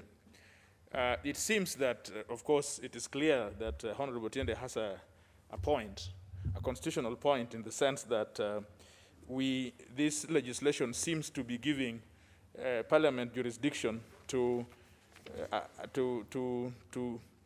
interfere with an unalienable property, which is private. And that is unconstitutional because what is private property may not be interfered with unless provisions of the Constitution have been applied. But I think in the benefit of the spirit that the promoter has spoken, we do not need to kill it at this stage. I think this is how legislation is done. Sometimes legislation could be badly done at the raw stage, but it is processed and properly done at committee stage. So, for example, someone can come and rightly come with an amendment to delete Section 16, for example. And that does not hurt, that does not make us now leave or avoid discussing this bill, but it would only lead to a further amendment by deleting Section 15. But you see, you don't even have to delete 16 if you read it properly. The problem is that the promoter of the bill has used terms which are not known in conveyance circles. For example, this thing called land set aside. We should have called it surrender. That way we would have understood what we are talking about. But you see, we have given it a layman term and called it where land set aside is part of land to be subdivided. So assuming we said that where the surrender, that surrender has been already identified. It is identifiable, although it is within the private property, but the surrender itself is definite. So where it is definite, you are now not talking about the private owners at all. You are simply talking about the surrender, which is within the estate of the private people. So I think that probably, to be fair to the promoter of the bill, we probably may want to think through it, and where members want to improve it, should improve it by way of committee amendments, rather than to guillotine it for its unconstitutionality. Okay. Leader Majority Party. Thank you, Honorable Speaker. Honorable Speaker, I heard the comments and I agree with your ruling that we need some time. But I'm also cognizant of the fact that indeed the matter was picked by the Committee on Land. And if you look at the report, in fact on page 5, they are actually proposing some amendment on that same matter. So that, because they recognize the registrar does not have the power to approve subdivisions. That's a domain of another person. The work of the registrar is to register titles. And hence, there's an amendment that's been proposed by the committee which will resolve part of those issues. Okay. Yeah, now so I think let's continue the debate. Yes. Because but then we know there is still this issue, the leader majority, of whether we need to rule at all. Let's hear from Otiende. If he's fine with the fact that we can progress and then we can handle it in any other manner to tidy it up, then we can, stop putting any caveat and allow this to be processed. What is your view, Honorable Dr. Amolo? Mr. Speaker, I actually am in agreement with your ruling that we can proceed pending your guidance on this matter, because we do not need to stall the discussion. But it is important to note, Mr. Speaker, that the point is quite fundamental, and is fundamental beyond the promise of an amendment. Because an amendment can be moved or not moved. It can be withdrawn or otherwise. It can pass or fail. But the constitutionality question remains throughout. The good intention of this amendment can all disappear if we do not remedy what might be an apparent unconstitutionality. And it's important, Mr. Speaker, because when the mover rose to address the issue, he has actually compounded the issue, because now he has moved from public land to private land, and indeed, if you look at Article 63, what he now described is possible community land. So that question must really be resolved in the interest of the good spirit of the amendment. But I agree with your ruling, Mr. Speaker. Okay, so we will proceed unhindered until such a time that we are about to go to the committee. We will definitely make that communication. So let's have the Honorable Danita Gatti. Thank you very much, Honorable Speaker, for the opportunity to really support the proposed amendments to the Land Act of 2012, Mr. Speaker. And Mr. Speaker, I'm glad because land issues, Mr. Speaker, as they are emotive and contentious, are actually issues to do with women. Mr. Speaker, women in this country also suffer disproportionately, Mr. Speaker, because of land. Mr. Speaker, the Constitution of Kenya has tried, Mr. Speaker, to address the issue of land reform in this country. But, Mr. Speaker, you will realize that women of this country, Mr. Speaker, do not even own the rights to land. Mr. Speaker, women of Kenya do not even have land, which usually forms collateral, even when they want to do business, when they want to do anything, Mr. Speaker. So, Mr. Speaker, this is a bill, Mr. Speaker, that is extremely good, especially for women of this country, Mr. Speaker, whose rights to own land, Mr. Speaker, are usually attached to marriage, to whatever, Mr. Speaker, that is in this country. And so, Mr. Speaker, as much as we are talking about this bill, Mr. Speaker, it is also important to also address the issues of injustices when it comes to issues of women and their access to land in this country, Mr. Speaker. Mr. Speaker, as you are aware, women are usually the hardest hit when we are talking about land. And therefore, Mr. Speaker, if land reforms in this country as per the Constitution, Mr. Speaker, seeks to empower women, Mr. Speaker, land reforms are usually the key to food security in this country. It is land reforms, Mr. Speaker, that is key to the empowerment of women, Mr. Speaker, so that they can get a little collateral, even to do their own businesses. So, Mr. Speaker, this is a bill that seeks to actually empower women also. And so as we speak, Mr. Speaker, I come from a constituency, Mr. Speaker, that is called Kuria East. Now, Kuria East, Mr. Speaker, is in the county of Migori. And Mr. Speaker, if you look at land within our borders, because we border the Maasai of Narok, we border the Maasai of Lolgorian and Mashangwe, and those areas, Mr. Speaker, where when we are talking about community land or public land, Mr. Speaker, it is still not very clear, as per our constitution, what are these, Mr. Speaker. The Ministry of Lands, Mr. Speaker, has not entirely come clear, especially land that is within the borders, Mr. Speaker. That is why the Maasais of Narok, Mr. Speaker, or the Maasais of Mashangwe and Lolgorian, and the Kurias, Mr. Speaker, of Untimaru, where I come from, Mr. Speaker, oftentimes are at loggerheads and are at war when it comes to issues of land, Mr. Speaker. So, Mr. Speaker, for me, even before the committee puts together a report, Mr. Speaker, it is important, Mr. Speaker, for the committee to actually map out areas that where land is a contentious issue, like Kuria East and Ikwabere, Kuria, Mr. Speaker, where I come from. Mr. Speaker, oftentimes you realize that men in Kuria community do not even attend to their normal work. They are always at the borders of the Maasai and the Kuria trying to safeguard their land. Mr. Speaker, they have no titles, Mr. Speaker. And as much as the constitution of this country, Mr. Speaker, has guaranteed land rights in this country, Mr. Speaker, the Departmental Committee of Land must actually sit down and look at areas that are contentious when it comes to land in this country, Mr. Speaker. And one is my committee. So, Mr. Speaker, when talking about land injustices in this country, Mr. Speaker, we must address the issues of land injustices within our various communities where we live.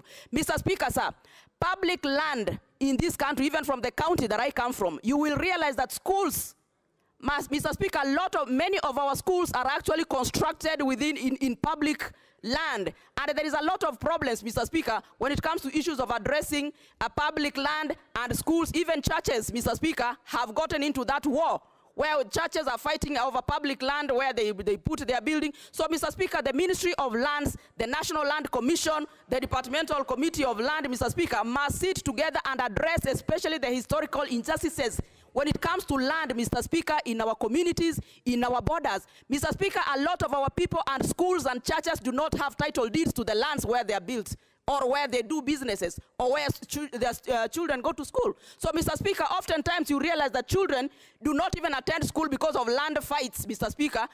And we went to Mombasa the other day, Mr. Speaker, and I want to tell you that that Mombasa has issues with public land and schools in this country. Mr. Speaker, those are issues that must be addressed. At the same time, also looking at the land injustices that have existed, Mr. Speaker, in this country. So, Mr. Speaker, land being an emotive issue, land being a contentious issue, land being a problematic issue, Mr. Speaker, I think it's high time that the Ministry of Labor, Mr. Speaker, moves very fast, even with its own digitization. You know, now they're talking about digitization, Mr. Speaker. How do you digitize when communities do not even know what digitization is all about? Communities, especially that are traditional, Mr. Speaker, that own land in traditional, areas. Those are communities that need to be told. The Ministry of Lands, Mr. Speaker, have as a responsibility to educate the communities about their land rights. Because, Mr. Speaker, if you look in this country, a lot of our communities have no idea of their land rights in this country. That's why you see they do not even know this school is built on a public land, or it's a private land, or it's a community land. Mr. Speaker, those are issues that the Ministry of Lands must bring clearly so that people get educated about their land rights. Women must know that they have a right to inherit land in this country, Mr. Speaker, and not wait that they have to be married to be able to acquire land. You know, Mr. Speaker, we have a lot to do to enable us, Mr. Speaker, empower our people when it comes to issues of land rights. Mr. Speaker, allow me with those few remarks to really support the proposed amendments to this Land Act of 2012, and thank the honorable member for speaking for so many of us, Mr. Speaker, who have been grappling with land issues in our communities and in our constituencies. I thank you, Honorable Speaker. Honorable Badi Twalib, you are next, but I can see the leader majority is interested in speaking. Asante sana, Mheshimiwa Speaker. Oh, okay. You know, when the leader majority was to speak, you actually passed that they should be given priority. So you Much probably obliged, will be next. Sure. Thank you. Let's allow the leader majority, and then comes to you. Thank you very much, and I want to thank the member for the indulgence. The Honorable Speaker, don't worry. Even the Honorable Mbui, you'll also be. You are now after him. You are top on the list. Don't you worry. Robert. Yes, and I assure the member you'll have enough time. Honorable Speaker, I rise to support this bill by the Honorable Member for Roiro. And you can tell from the passion with which he talked about it, he's really feeling the pinch with the population density that is in that area. And I also know from my earlier time, in terms of Ministry of Lands, where I served, the first ministry that I served when I joined cabinet was the Ministry of Lands.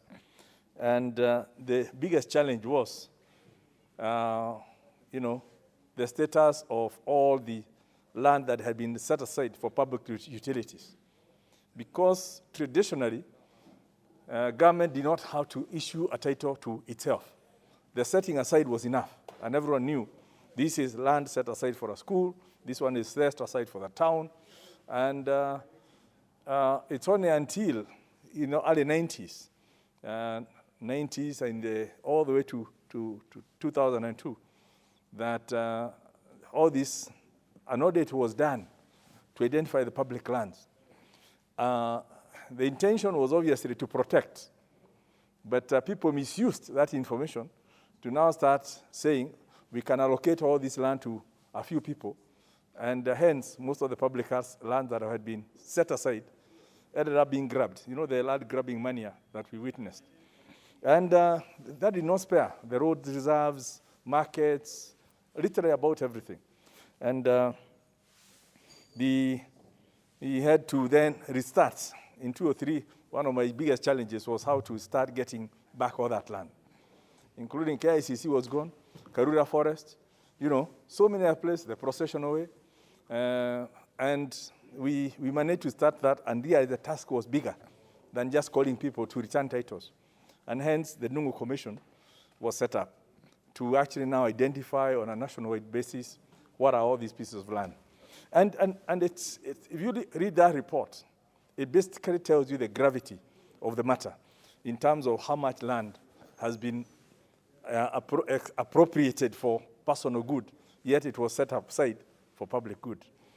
And if you then look at perhaps even some of that, we are even buying it back through compensation for public roads, because people had titles and they claimed they were given in good faith.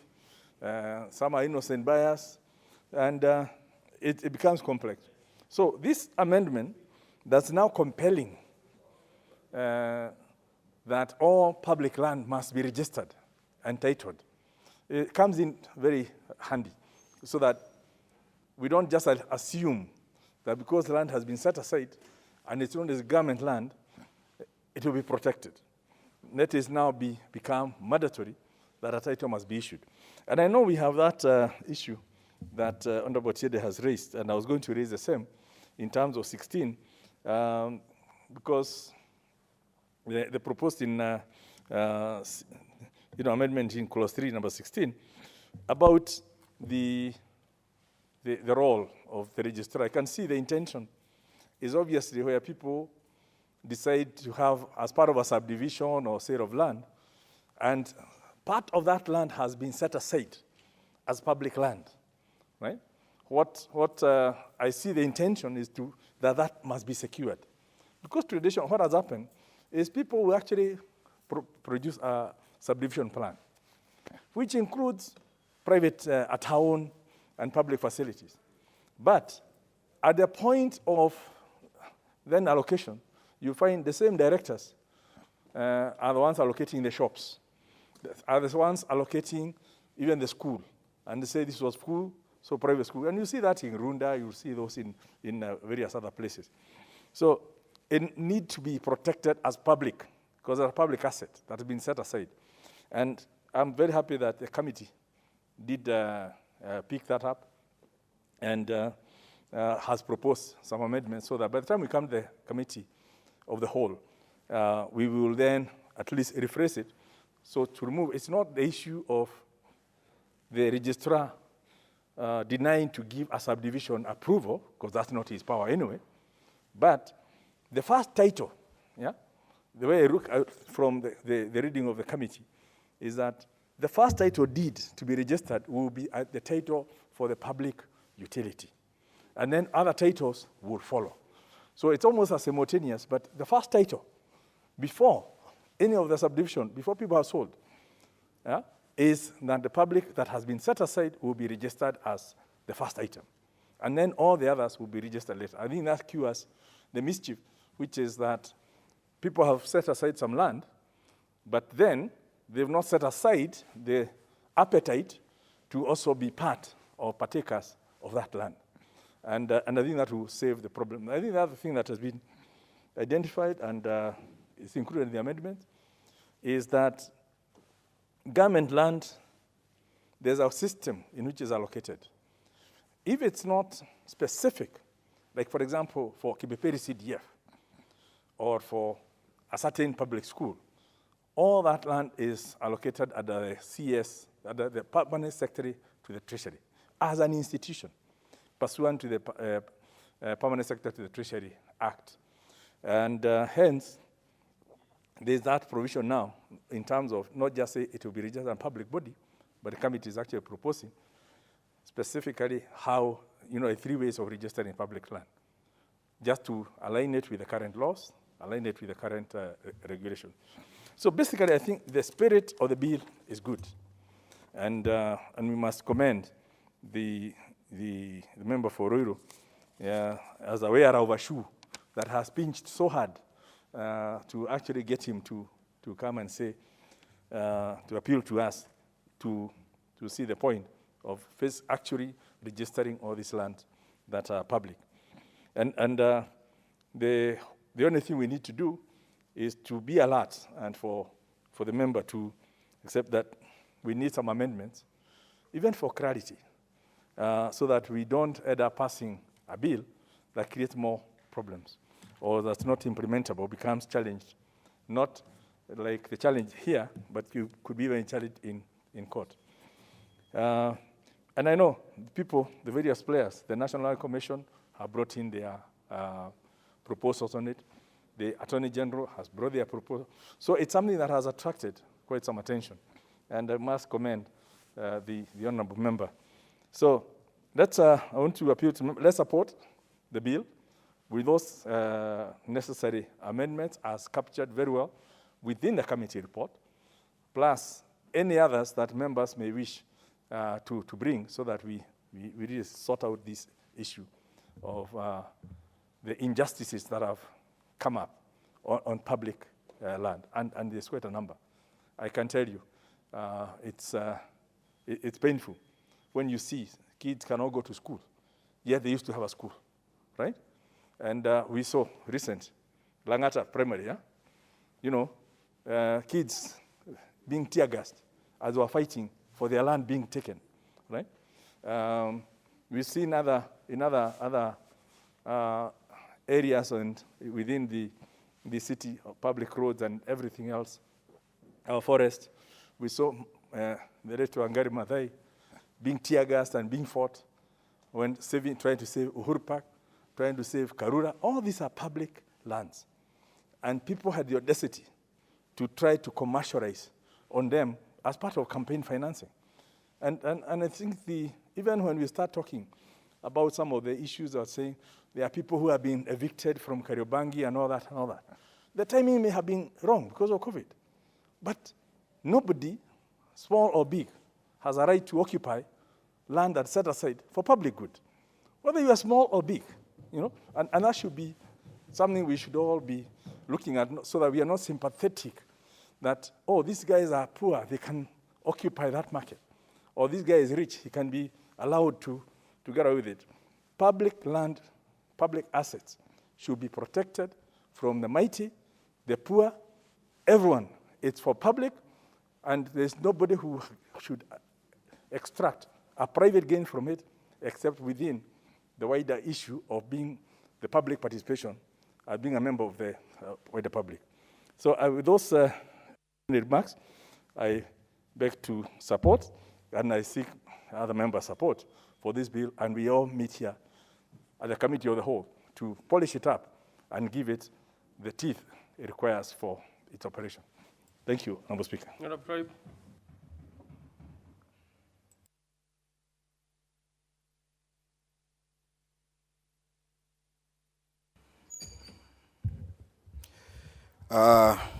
Asante sana Mheshimiwa Spika kwa kunipatia fursa hii ili na mimi kuunga mkono mswada huu ambao Mheshimiwa King'ara ameuleta.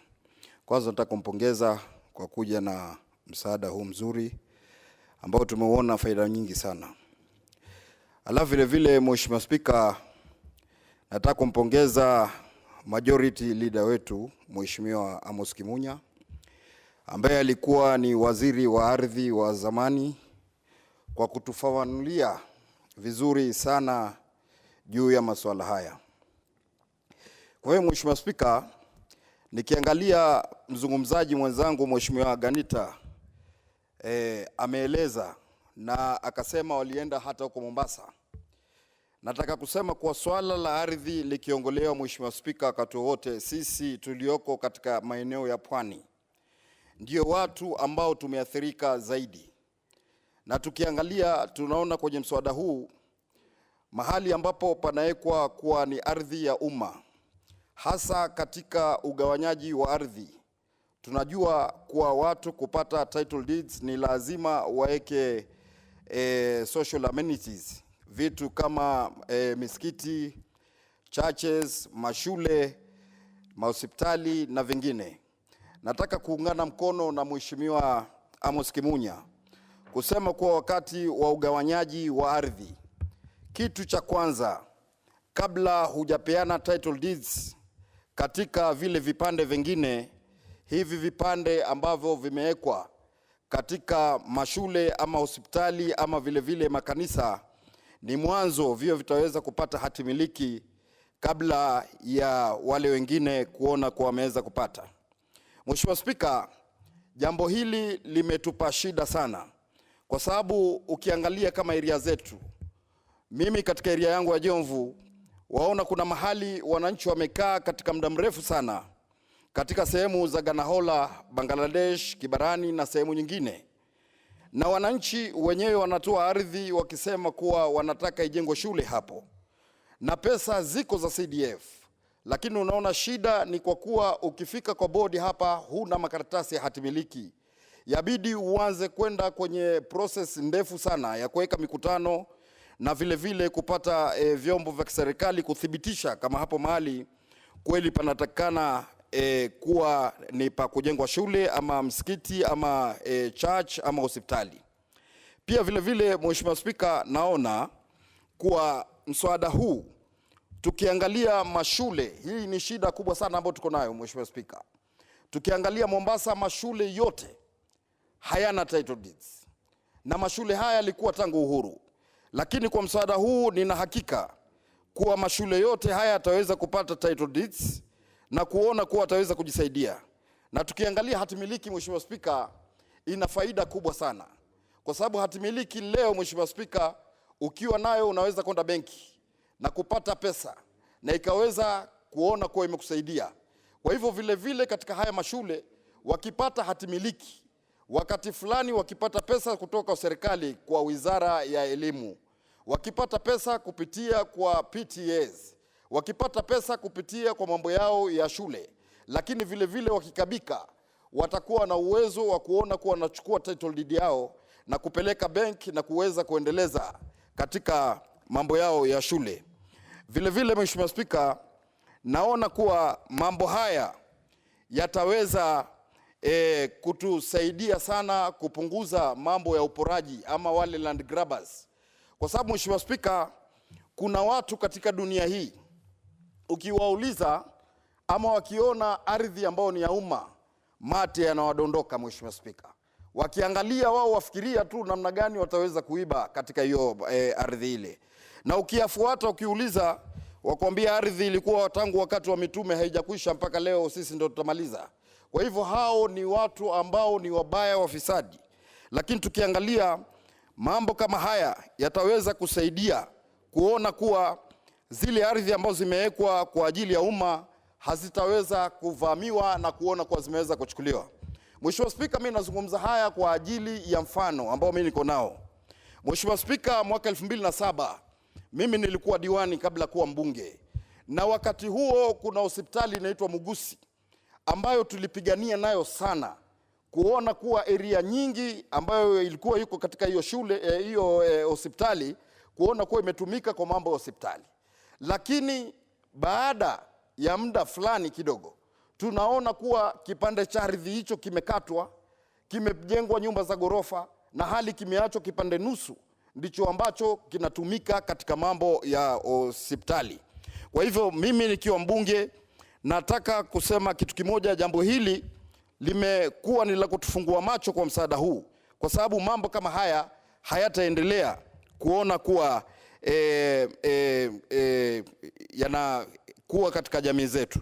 Mheshimiwa Spika, tukiangalia mambo ambayo yametajwa hapa na Mheshimiwa Kimunya ya Lang'ata Primary na sehemu nyingine, leo tukiwa wajumbe, Mheshimiwa Spika, imetubidi sasa tuallocate pesa ama kuweka pesa sana kwa kujenga mikuta katika zile shule. Na ukitizama wakati huu wa COVID ambao ni wakati mgumu sana, watoto hawana madarasa, lakini kwa ajili ya kuogopa ardhi ya shule iibiwe, twaweka hizo pesa kwa kujenga mikuta badala ya pesa hizo hizo ambazo zingesaidia kujenga darasa 4, darasa 5 katika shule zile ambazo ziko kule.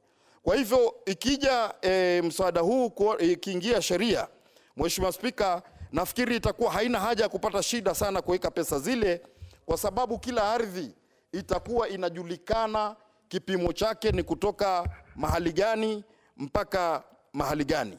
Kwa hivyo jambo la muhimu ambalo mimi naliuliza, kando na msaada huu, Wizara ya Ardhi iende na nguvu sana katika kuhakikisha mashule yetu yote, hospitali yetu yote yameweza kupawa hatimiliki za ardhi.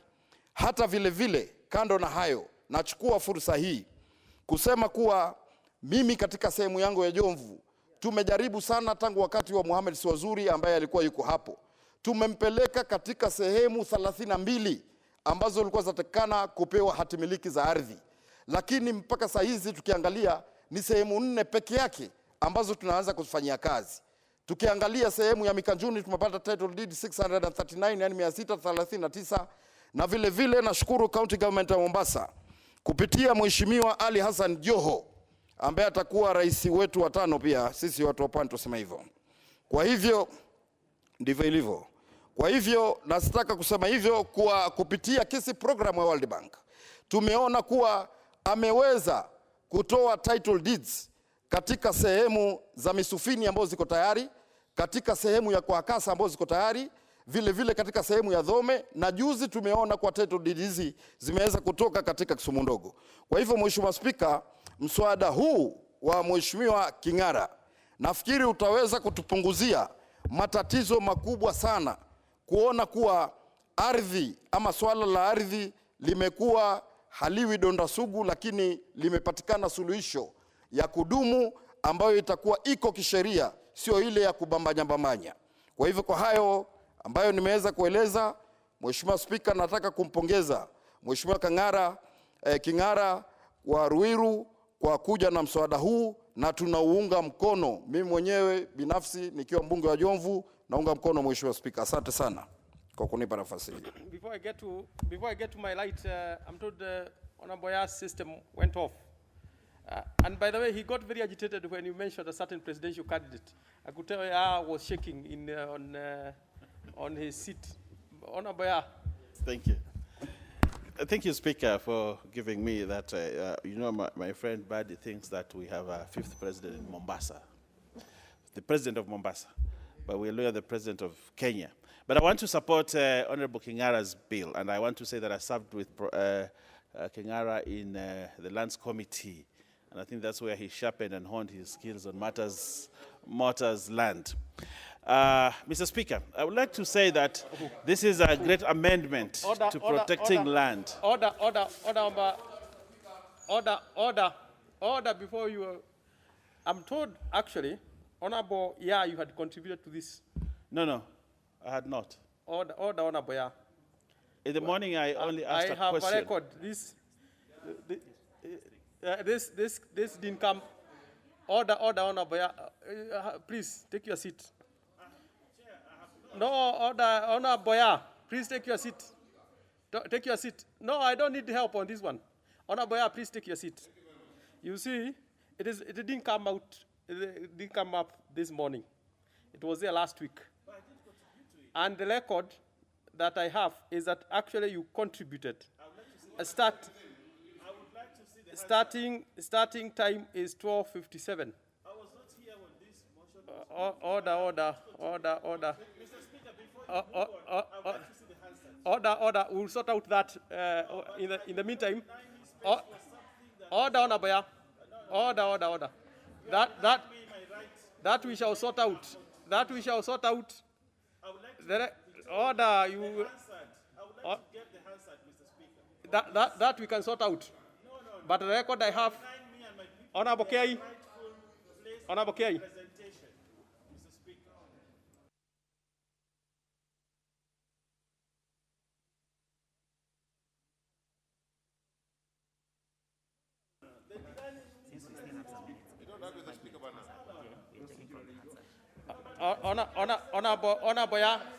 Honorable, as Honorable K speaks, I'm sorting your issue. So don't be agitated. I'm sorting your issue. Do not be agitated, Honorable. If you have not spoken, you can be sure. The Speaker, we shall not get you. We must get your space to speak if you haven't spoken. And that one, Honorable, please. We are taking time to sort out that. In the meantime, Honorable K, speak. Honorable, no one will deny you a chance to speak.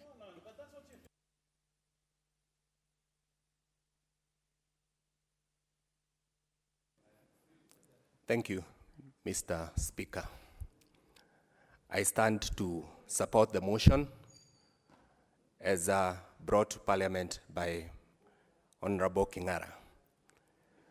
Mr. Speaker, land issue in Kenya is very emotive. And this piece of legislation is very timely, especially because it deals with public land. Mr. Speaker, you will appreciate that the issue of public land has been very contentious ever since 1963, when we got our independence. Mr. Speaker, I want to congratulate my colleague because of this piece of legislation. And I have to start by saying that when I look at it, it seeks to ensure that land that is given out, whether by the government or private individuals, for usage as for public utilities, is fence-ringed or hedged against grabbing by those who have appetite for land. When I look at section 12 of the proposal, it says that any institution that is given public land, be it a school, be it a ministry, or whatever any other institution, then it must be given a title.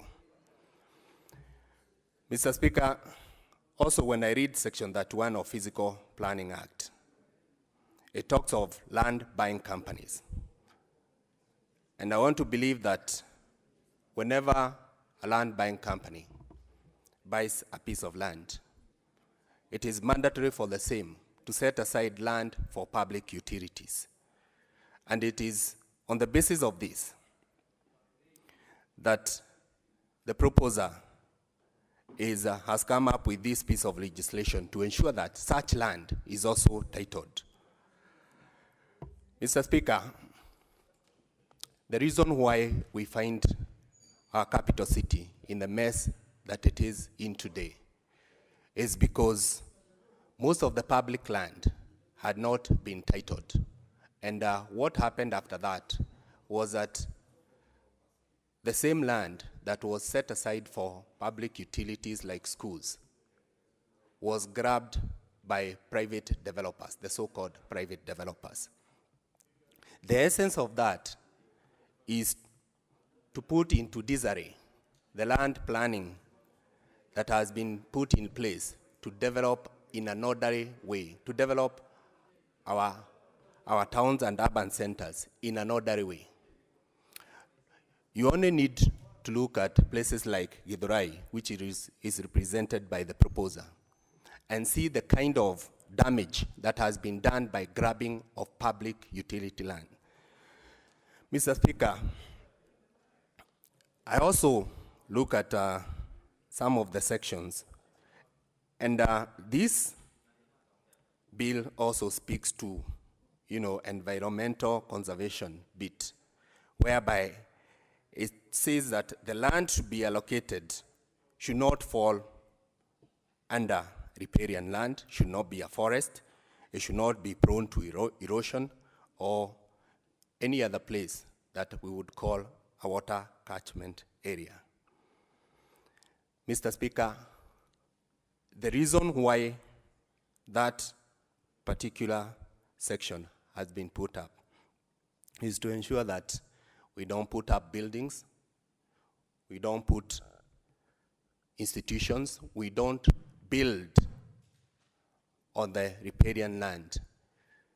Mr. Speaker, if you look at many of the towns in our country today, some of the buildings are put up across rivers, some of them are put up in those water catchment areas, and this timely piece of legislation ensures that the water catchment areas, the riparian land, and such other land that may be slopey or gazetted as a forest is not grabbed and converted into private use. I have in mind about Karura Forest, which way back was targeted by private developers until the late Wangari Maathai rose up and demanded and protected the same. Today, we enjoy that piece of serenity because of her efforts. If there was such a piece of legislation in place, this would not have happened. The same thing happened to Uhuru Park. We all know what happened. It had been earmarked for grabbing by the so-called private developers. When I talk about the same issue in my place, Mukurweini, Mr. Speaker, because of lack of titles of public land, some of the land meant for public utilities have been converted into private land, and the same titles are used to secure loans, used as collateral to secure loans that are not paid for. And the end result is that the same public land is disposed of by banks to private individuals, thereby denying the public a chance to enjoy the land that has been set aside for public utilities. Not only that, Mr. Speaker, this piece of legislation also comes with other benefits. And Mr. Speaker, you'll agree with me that currently, because of devolution, so many towns are sprouting up all over the country, driven by devolution. And you realize again that most of these towns are not planned. And indeed, because of the fast growth of these towns, public land is in danger of being converted into private land. And the fact that most of the Kenyans have been conned, many Kenyans have been conned by people purporting to have converted public land into private land, thereby ensuring that attracting those land buyers little do they know that the same land that they are being sold is public land. We have heard of so many cases. People have lost their lives because of having bought what is purportedly private land, yet it is public land.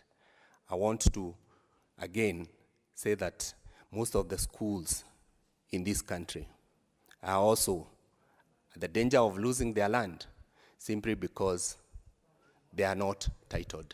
And this piece of legislation will ensure that not only do they have land, but also the same is protected from the grabber's eye. And therefore, we ensure that the intention of the country, of the land,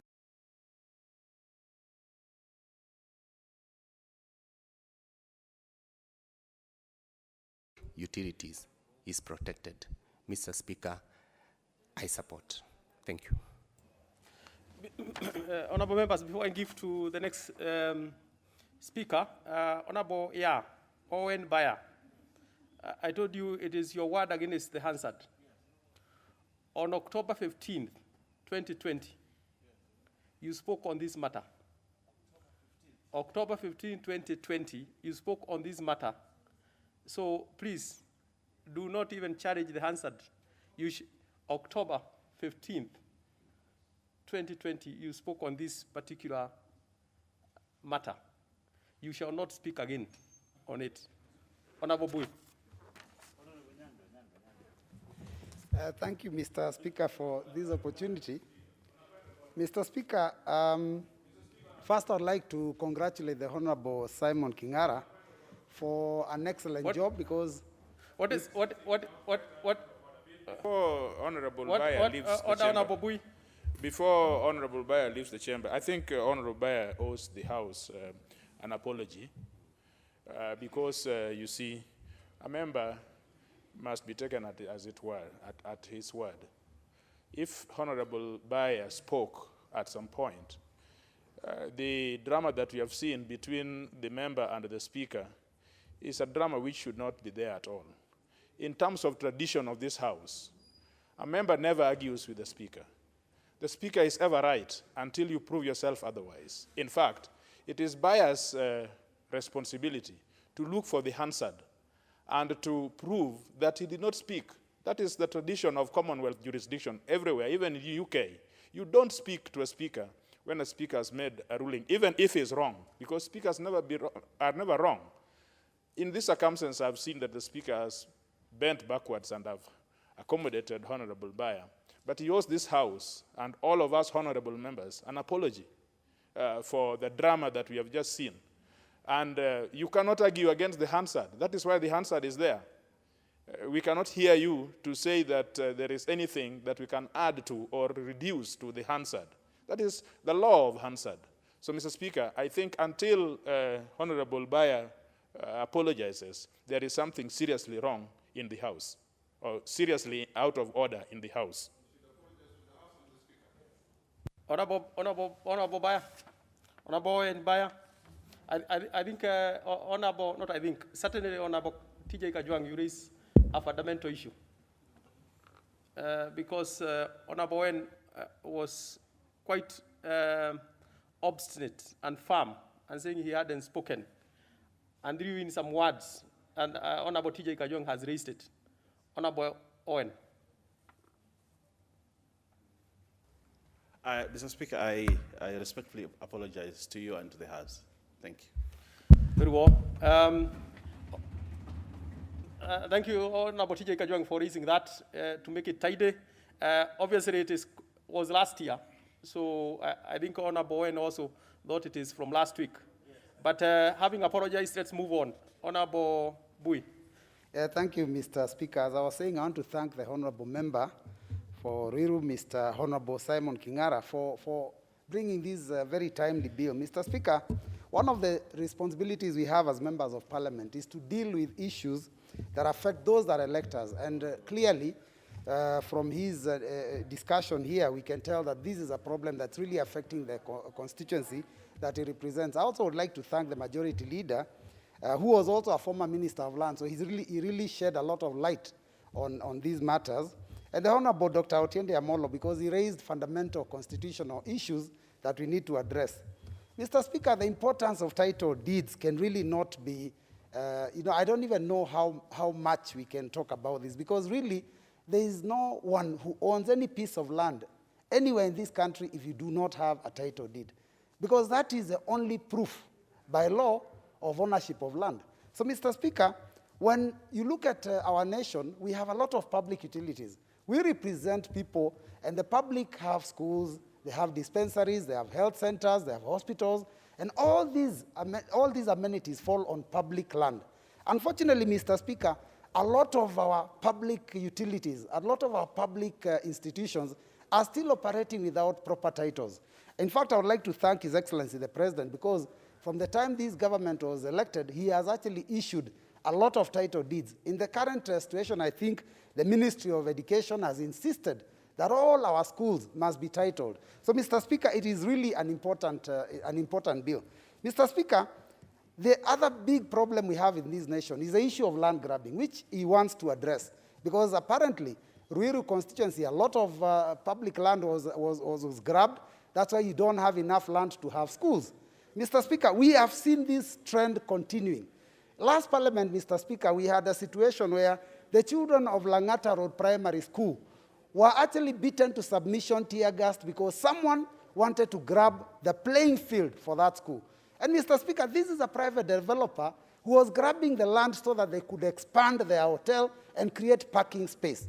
It is such a shame, because this problem of land grabbing has created serious millionaires in this country, and a lot of paupers also. So, Mr. Speaker, it's something we cannot play around with. So I want to appreciate the member for bringing this bill, because now we are addressing the issue of titles so that all our public utilities have title deeds, so that the children of Langata Road Primary do not have to go through what they went through, and children in other parts of the country do not have to go through the same fights by private developers trying to grab their school, trying to grab their land. Mr. Speaker, I also have a problem like that. I have a school called Kalicha Secondary School. It is built on land which is clearly private land that was set aside a long time ago, but already there are people that are claiming ownership. When we started doing construction of certain classes, somebody makes a phone call and says, that's my piece of land. The DCC, the chief, the assistant chief, and all those government officers are aware that this land actually does belong to the public. So it's really a shame, and it's something that we need to deal with. Mr. Speaker, subdivision requires, when you are subdividing private land or any land, it requires that one surrenders a small portion for purposes of these public utilities. And I think, Mr. Speaker, that is where the problem is, because I have also noted another problem. Sometimes these people who are supposed to surrender some portion of land corrupt the local authority leaders. And they actually pay money instead of surrendering pieces of land. At the end of the day, you end up with situations where we don't even have public utilities. That is why you find there are areas where we cannot even put up schools, because all that land was never subdivided. Instead of the subdivision and the surrender being done, somebody took some money corruptly, and therefore they end up not creating that space. And those that do, unfortunately, again, if it is not well protected, as a member wishes for us to do, by ensuring there is a title issued, it gets grabbed. So it's really a major problem. But, Mr. Speaker, I have only one question on this matter, which is what has been raised by a number of us. The issue of public land in private development. You have your piece of land, you subdivide it, and you're supposed to surrender. The surrender that you're supposed to do is for public amenities. Public amenities, Mr. Speaker, would be schools, would be hospitals, probably roads, and such things. Mr. Speaker, I am aware that a lot of times developers actually do create some of these as part of their own development. So you come up with a housing development project, but in there you also factor in a school and build it. In there you factor in a hospital and build it. You factor in roads and do them. Why again is there need for surrender? Because I think that's where the problem is. Because when you surrender, that is the land that goes to the grabbers. So I think it's important to figure out how do we address this matter, because if we are talking about surrendering land, why do you have to surrender for public amenities when those public amenities are already put up? And I think that's a fundamental question. That's why we are asking, how then do you bring public into private land? So, Mr. Speaker, with those few remarks, I would support strongly. Thank you. Honorable Mauka Maore.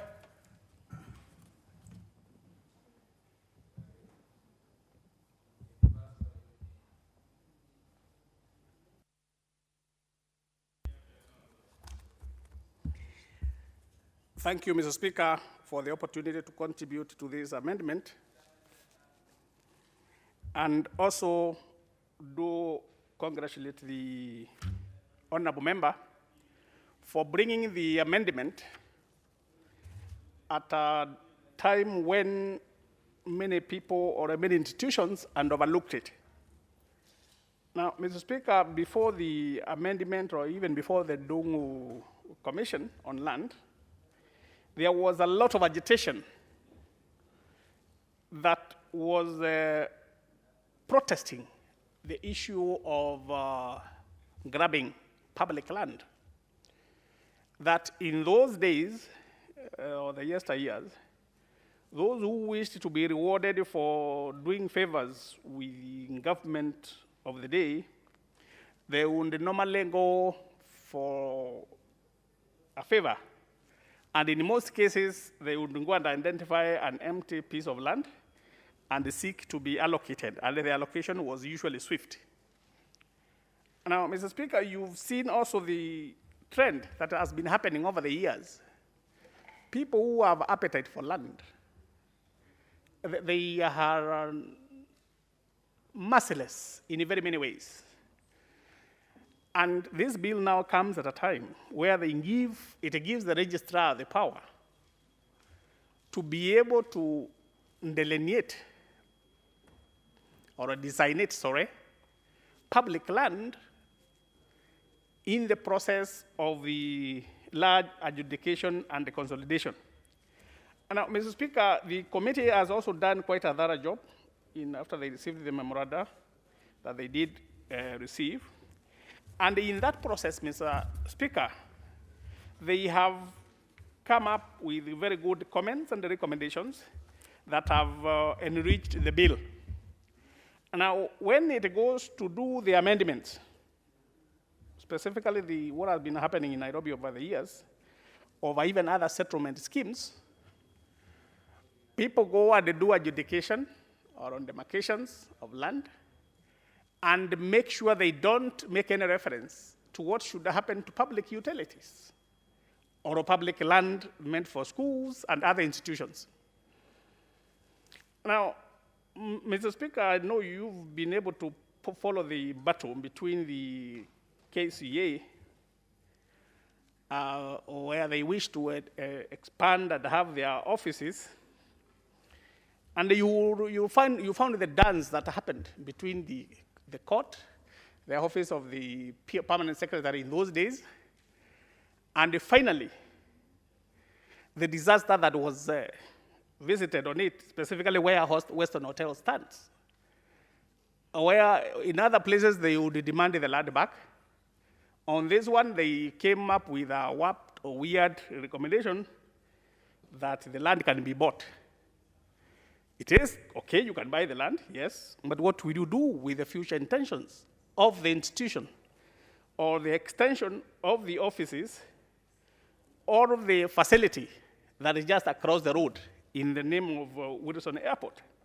So, Mr. Speaker, these are things you don't know to what extent our institutions can embed over backward to accommodate some things that they don't care about their names being appended to those kind of recommendations for posterity.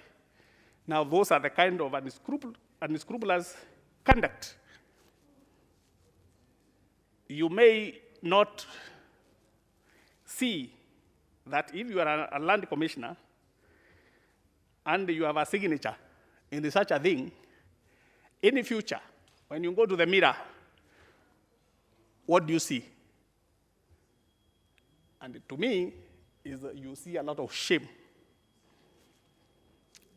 Now, this bill, when it's enacted, and it has empowered the registrar or the director of service to go ahead and pick on where the land pieces are needed for development of institutions or of things of public utility.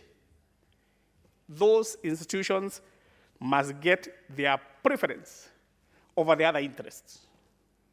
Because, Mr. Speaker, after you have given it to private or to private individuals, in a time which is not so distant into the future, you'll find yourself buying back or going to pay excessive amounts of money in order to have the same land which you should have been able to obtain free of charge.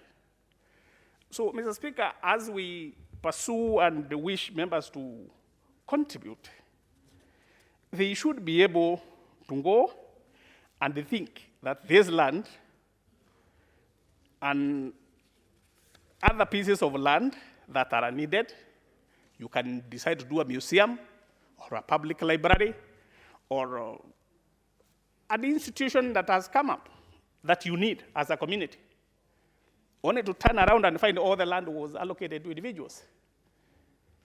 They may not have grabbed, but whoever was doing an adjudication were very myopic.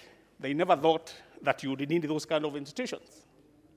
So, Mr. Speaker, we come at a time when we need to go into our urban centers. A lot of them, in a short time, also will need even public cemeteries. And I remember also how there was a debate about the cemetery dispute in Nairobi City Council then, and how reckless also the officers went ahead, took the money, and the place where they were taking the money, the type of soil cannot be able to be suitable for graves or a cemetery. Public money is stolen. And these are the kind of things, Mr. Speaker, we want as examples that are being addressed, or the kind of ailment that is there that is being cured by this amendment by Honorable Kingara. So, Mr. Speaker, without taking much time, I wish to support that this bill has come, it's timely, and it is very good for all of us as a country and for posterity. Thank you. Honorable Omal, and I'm afraid, Honorable Omal, you may not take your 10 minutes because the mover must be called to reply shortly. So I will maybe 4 minutes or so. Thank you. 4 minutes. Thank you. Thank you, Mr. Speaker. I stand to support this bill by Honorable Kingara, who was a member of my committee, the Lands Committee. And I'm supporting it on the premise that, as reported by Honorable Kimunya, during the colonial days, there was a register in all the municipalities where land set aside for public utilities were clearly demarcated. But unfortunately, due to appetite for power and money, all these utilities were turned into private properties. There was a time, Mr. Speaker, people were going into politics to get power to grab land. And any allocation to public land can still be referred to as grabbing. And this actually happened especially during the campaign period, where people were getting land, selling, and using the money for campaigns. So, Mr. Speaker, this has even led to bad politics even today. The one who has money is the one who is regarded as a leader, the one who is actually being favored. And that is why we are getting bad leaders in this country who are ever giving us bad directions and, of course, lack of development or proper development in this country.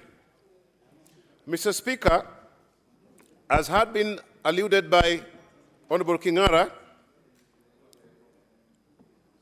we have examples.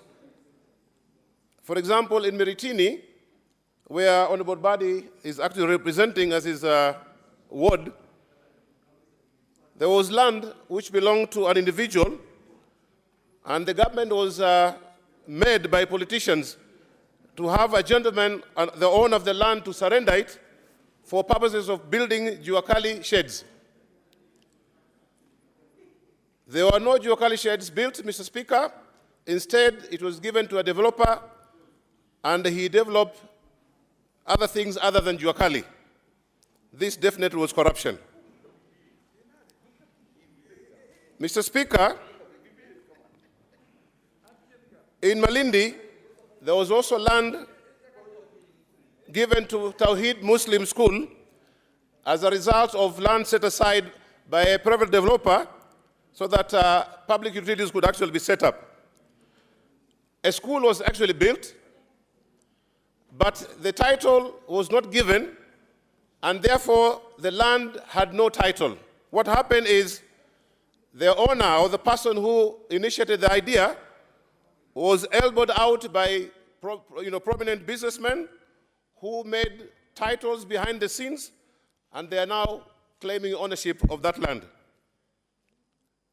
In my area, Changamwe, where near the airport, we have Midani College. This land was also grabbed. We today have actually taken over the land. We put up a college, a TVET, but we do not have a title deed. Honorable Mal, as I mentioned earlier, I'm afraid this business was time limited. And being time limited, now it is the time for the mover to reply. And if you are gracious enough, Honorable Kingara, nothing stops you from donating a few of your minutes to, and if you must, pronounce yourself to who? Okay, I thank you. You have 10 minutes. Yeah.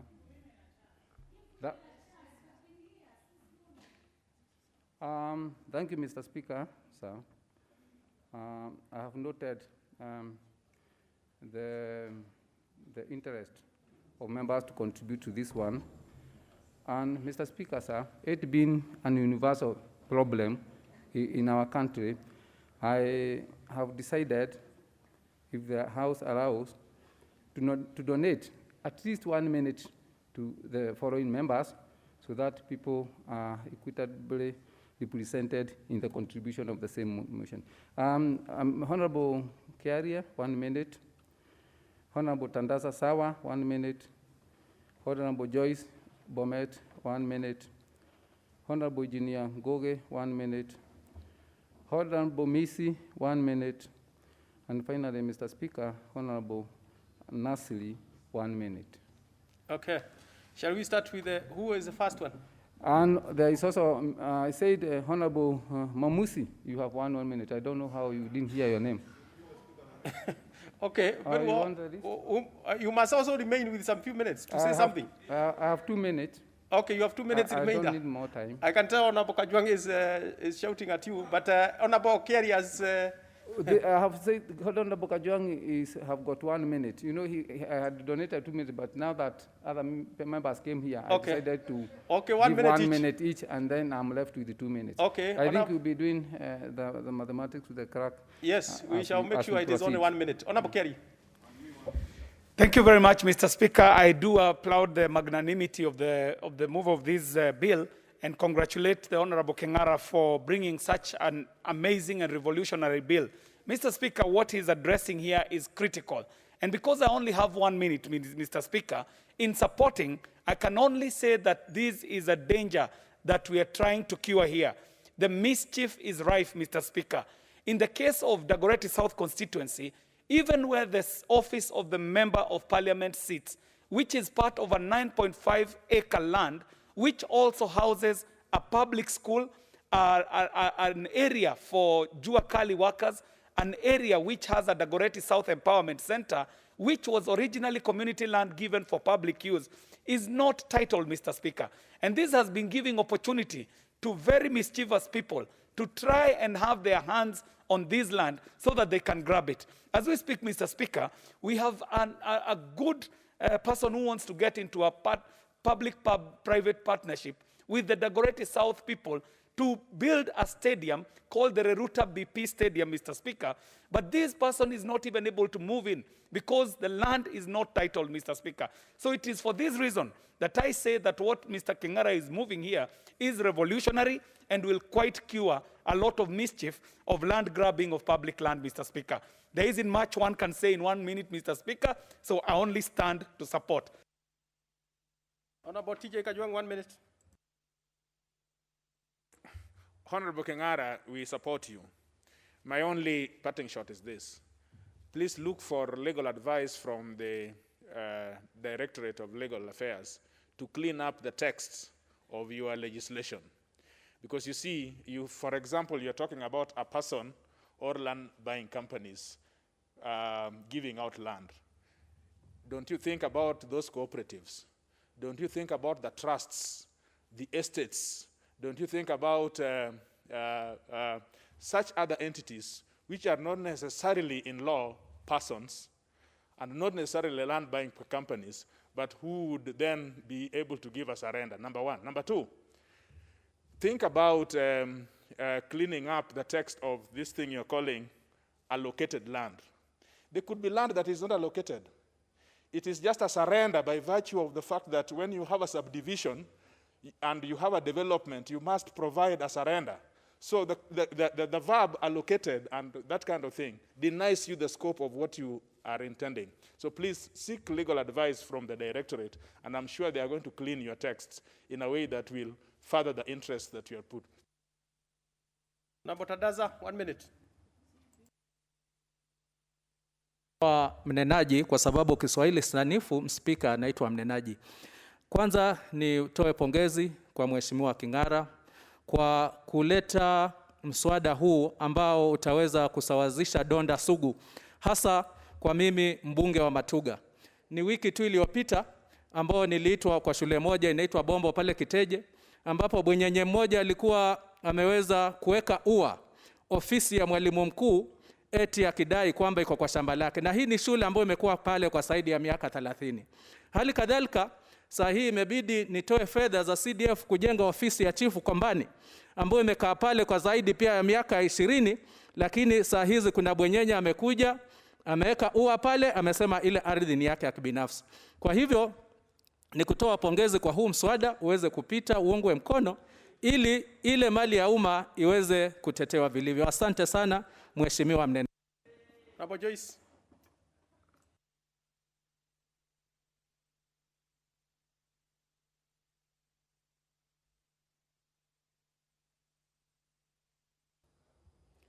Thank you very much, Honorable Speaker. Let me also take this opportunity to thank the chair and the members of that committee for bringing us this amendment. And I want to say, Honorable Speaker, that land is a very, very emotive issue that has really affected a number of Kenyans. We've lost a number of lives. We have a number of lives that are just by the roadside, despite the fact that they have the government documents, like the people from Mau and what have you. Honorable Speaker, I've also been lucky to serve as a leader for a length of time in Bomet County. And we also have a very emotive issue where a private investor is alleging that he owns a public land that the university is sitting on. So this bill, Honorable Speaker, is a bill that is going to assist us at least cure a number of issues to be able to assist the present and even the future generation in terms of acquiring the public amenities. Otherwise, Honorable Speaker, I want to support the committee, and I want to say that I will also urge this House that the relevant committee be also sitting with the implementation committee so that at least the bill can be passed, and let's see whether it is being implemented to the letter or is just a bill that is just there because these are issues that have been affecting us herein. Yes, what is out of order, Honorable Duare? Speaker, without respect to my colleague, the member for Bomet, bills don't go to the Committee of Implementation. They go to the President for assent, and if he has a reservation in line with Article 115 of the Constitution, he returns it.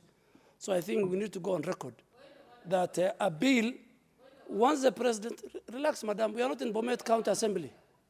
Honorable Joyce, Honorable Duare is, no, Honorable Joyce, Honorable Joyce. Honorable Duare is on a point of order, so there can't be another point of order over another one. I'm only giving clarification to go answer that reports, yes, reports go to the implementation committee and motions to be followed with the relevant government agencies. But this bill, once we finish, it goes to the Senate because it touches on the Senate, and it goes to the President. He has a choice to assent to, and it is implemented. Or he returns it with under Article 115.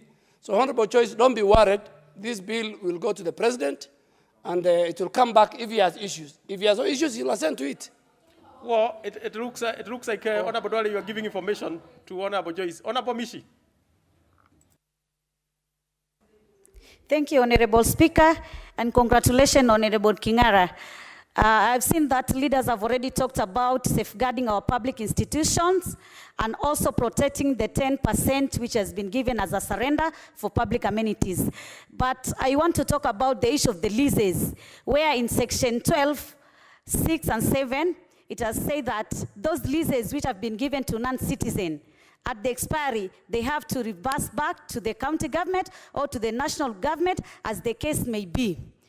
This will regulate the issue of leases because there have been many cartels in the various structures of the government in terms of land issues, where they have been renewing the leases without following the proper regulations. The second issue is about the public land which has been allocated for public program. This issue needs to be done in a way that if a land has been allocated maybe for agricultural purposes or any other public project, it has to remain for the same purposes. Because we have seen, like in Kilifi, there is a land which has been earmarked for agricultural purposes under the ADC. But right now, that land was allocated to various influential people in this country. And previously, it was under public projects. Honorable Guge. Thank you very much, Mr. Speaker. I also want to congratulate Honorable Kingara for bringing up this good law. But Honorable Kingara, I want to ask you to tidy up this law which you're coming up with. Point number one, there's nothing called a land buying company. Yes. There's nothing like that. Then where land is jointly owned by individuals, this one will be hard to implement. Then the other thing, Honorable Speaker, you know the way land is sold in this country. The moment the physical planner approves the subdivision, the owner most likely will pay 10%. He'll continue selling that land. After he's through with that process, he'll move out of that process. That is why, Honorable Kingara, I would like you to maybe come up with a proposal to protect the individuals who are going to buy this land. We know it very well. You come from Ruiru, where most of these offices are set. The moment they sell the land, they close those offices very fast. So we need to look for a way of how we are even going to protect our people so that we don't tie them up in a process, sometimes which they are not involved. Honorable Memusi. Thank you, Honorable Speaker, for giving me this opportunity, and let me congratulate Honorable Simon Kingara for this very timely legislation. Honorable Speaker, nothing has been spared in this country from this bad habit. From public schools, from hospitals, land that is intended to benefit many has been grabbed by very few people to the detriment of many. Honorable Speaker, this is an issue that is affecting everyone. And every member here has given a story. In Kajiado Central, I have land that is currently under dispute that is meant to serve as a hospital.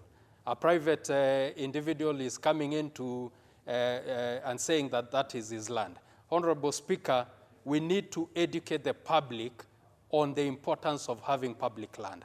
I support this amendment, and let the honorable member take the advice from our distinguished lawyers here, like Honorable Kajwang. Honorable Nasri.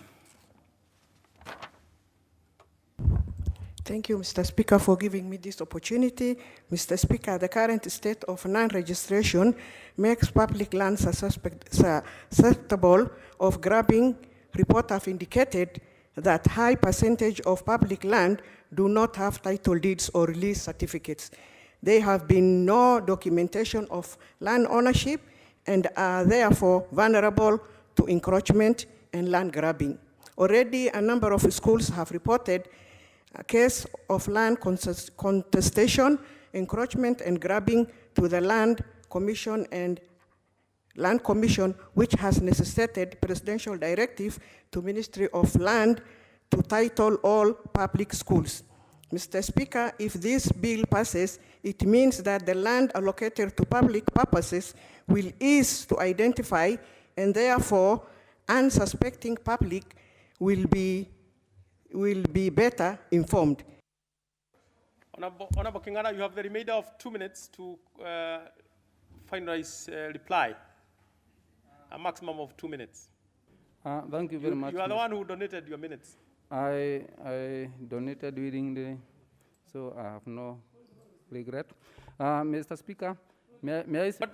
Order, Honorable Kingana. What is it, Honorable Duale? Speaker, I need your guidance. And in line with the standing orders, Speaker, going forward, is it provided in the standing orders for when the mover is called to reply, he can donate? Is that provided in the standing order, Mr. Speaker? Because I think, Mr. Speaker, that is not provided. And I think if that is the position, then that should stop in the House, because this is a House of rules and guided by the standing orders. So if that's not provided, maybe going forward, once the mover is called to reply, he has no powers under the standing orders to donate his reply to either a bill or a motion. Speaker, I just need that guidance. What is out of order? Honorable Elisha. Okelo. Yes, Elisha is the next one. Okay. Honorable Okelo.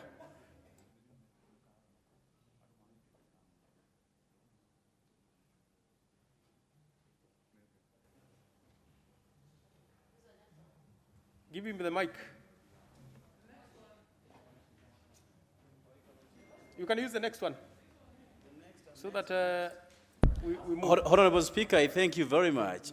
Drawing from what my brother Honorable Duale has alluded to, this House is controlled or run courtesy of the standing orders, traditions of the House, rules and regulations. So donation of minutes to those who have requested courtesy of the mover of any motion has been a tradition of this House. And you do not necessarily have to put everything into writing or into law. This is something that we have practiced over time. We cannot run away from it now. Let us continue with it. Traditions are part of and parcel of our living. We just have to do with it. I thank you, Honorable Speaker. Honorable, let's not make it a point of argument. But I hear what clarification, Honorable Duale? You know, we have to close this business. Mr. Speaker, I wanted to close it, and my first, I put this matter to you, but a member has come in. And Mr. Speaker, let me go on record as a ranking member that the first point of call is the Constitution and the standing order. If that provision is not found in the Constitution and the standing of this House, then you go to traditions, then you go to practices, then you go to all the others. Then you go, ultimately you come to standing order number 1 that gives the Speaker. But the Speaker, that was just to inform my colleague that yes, they are there, but the first point of call is it provided in the standing order? So the Speaker, you can guide us on that, but I need you to rule first whether this practice is in the standing orders before when we go to. So our mind is to you, not even to the House. It's you to guide us and give the way forward. Well, you know, Honorable Duale, that has been the practice, especially where a business has a time limit and that has come to an end, and the mover has his or her specific time to reply. And the practice has been that the member could donate.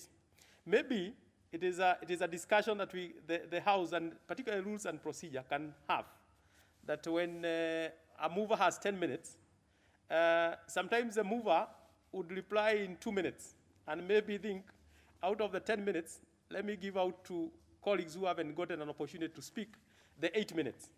But maybe where the mover thinks he or she needs the 10 minutes, he is at liberty or she is at liberty to say, look, I need the 10 minutes, all of it.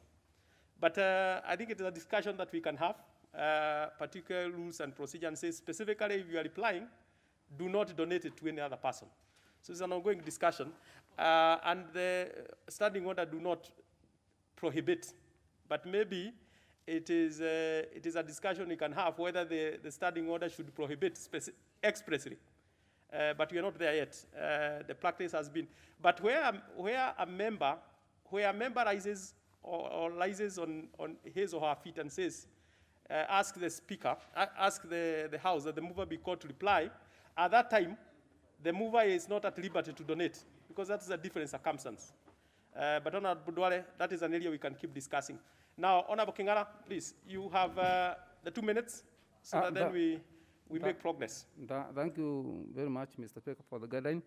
I think, I don't know why Honorable Duale, who was our reader, and he has seen donations being done here, he never questioned. I'm not saying that he's wrong to question today, but I just don't know why.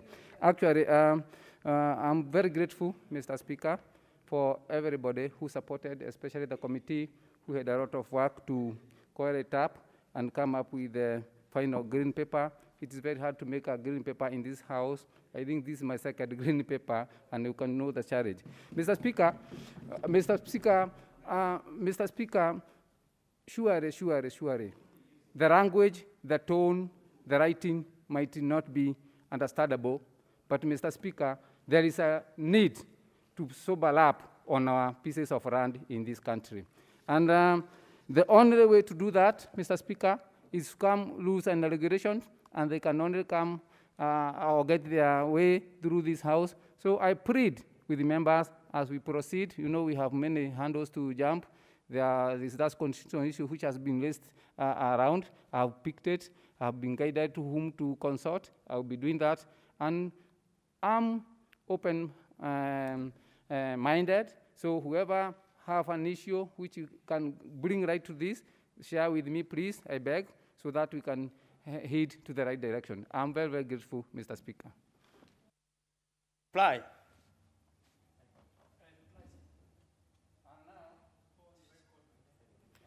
And now, I stand here and beg to reply. Now, honorable members, we shall not put the question on that particular one, that business now. Let us move to the next business. Next order.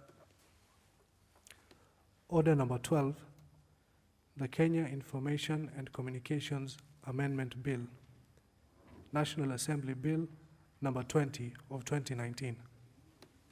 Honorable Second reading. Yes. Honorable Elisha Odhiambo.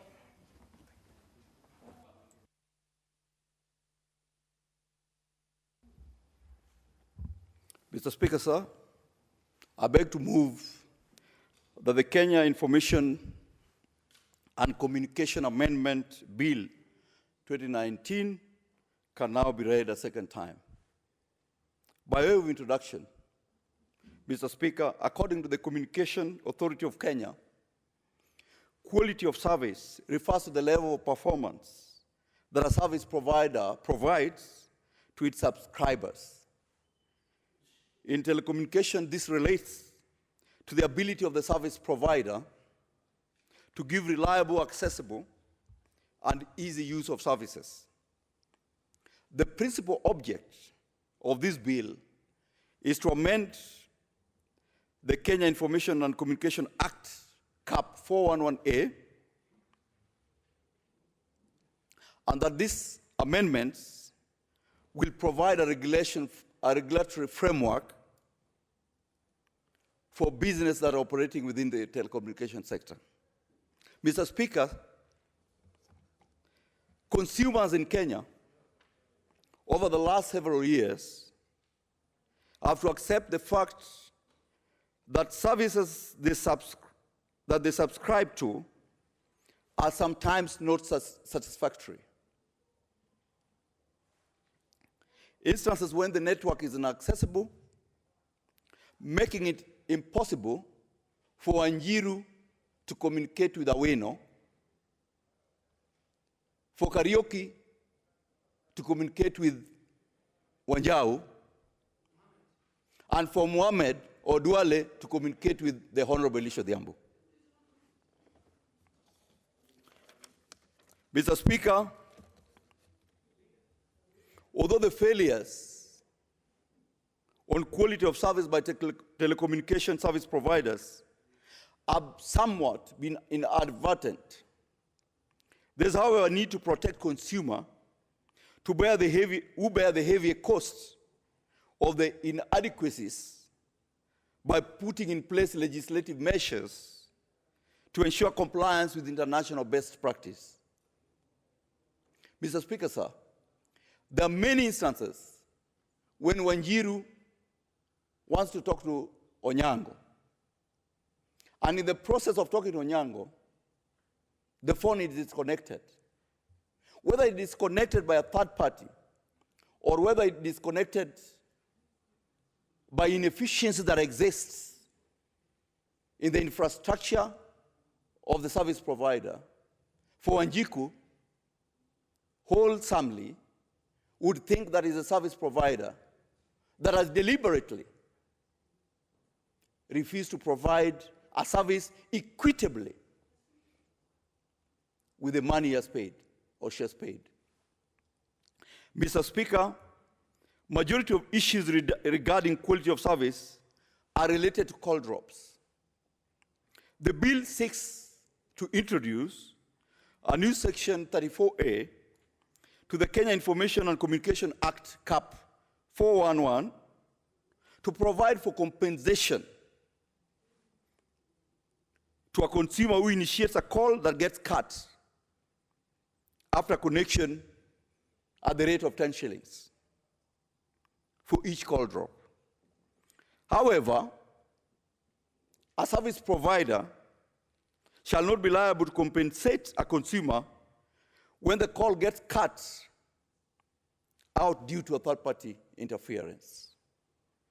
Mr. Speaker, the last several years has witnessed communication service providers engaging in other businesses other than provision of telecommunication service. An example is the money transfer and credit facilities, such as M-Pesa, Airtel Money, and Mshwari, respectively. The current legislative framework does not address the issue of telecommunication service providers engaging in other business other than their core business as stipulated in their license. Mr. Speaker, by way of example, Safaricom, which is one of the dominant telecommunication service providers, operates mobile money transfer service under M-Pesa. Mobile money lending platforms, among them Mshwari and Fuliza. In the first 6 months of 2019, Fuliza loan outpaced the loan book growth of any individual bank, surpassing issuance of the closest lender by 2.4 times. In just under 9 months of operating the Safaricom Fuliza overdraft service, Kenyans have tapped up to 140 billion. Mr. Speaker, sir, while I must acknowledge that Fuliza and such other innovative solutions of lending products have enabled the Wanjiku, Chebet, and Akinyi access financial services that they would otherwise not be able to access from mainstream lending facilities from banks and such other financial institutions due to their stringent conditionalities. These innovative products have joined the long list of criticisms leveled on other digital lenders, as it is accused of saddling Kenyans with more debt and should be regulated. The Fuliza service is charging Kenyans between Kenya shillings 5 and 30 shillings per day. On amounts borrowed, with funding ranging from 100 to 70,000, an amount considered too high. Mr. Speaker, similarly, Airtel and Telecom, just like Safaricom, are operating mobile money transfer platforms, a 24-hour mobile commerce service, and T-Cash, a mobile financial service that enables subscribers to send money, buy goods, and pay bills, respectively. Additionally, Airtel is operating M-Fanishi, a mobile banking and mobile money lending platform that gives its customers access to quick and easy banking services and loans on their mobile phones.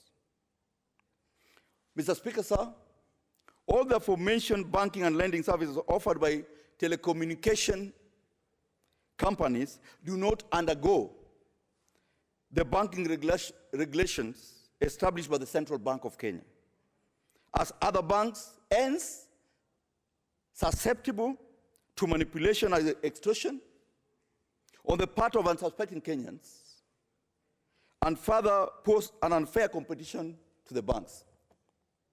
Speaker, if these telecommunication companies were regulated by Central Bank and they were able to pay revenues that are paid, taxes that are paid by banks, we as Parliament would not be asking the Treasury to release CDF funds. We as Parliament would be sure that Treasury has enough funds generated from these telecommunication institutions that offer money lending services.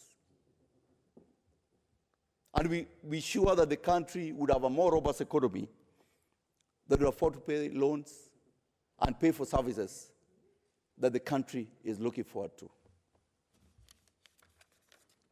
Mr. Speaker, in this regard, the bill further seeks to amend Section 25 of the Kenya Information and Communication Act by inserting a new section, 25A, that will require telecommunication service providers legally separate their mobile talk,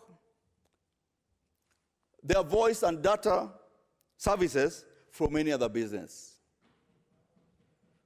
so that they can participate like mobile money transfer and mobile money lending services and provide separate accounts and detailed reports and generate revenue for the Republic of Kenya.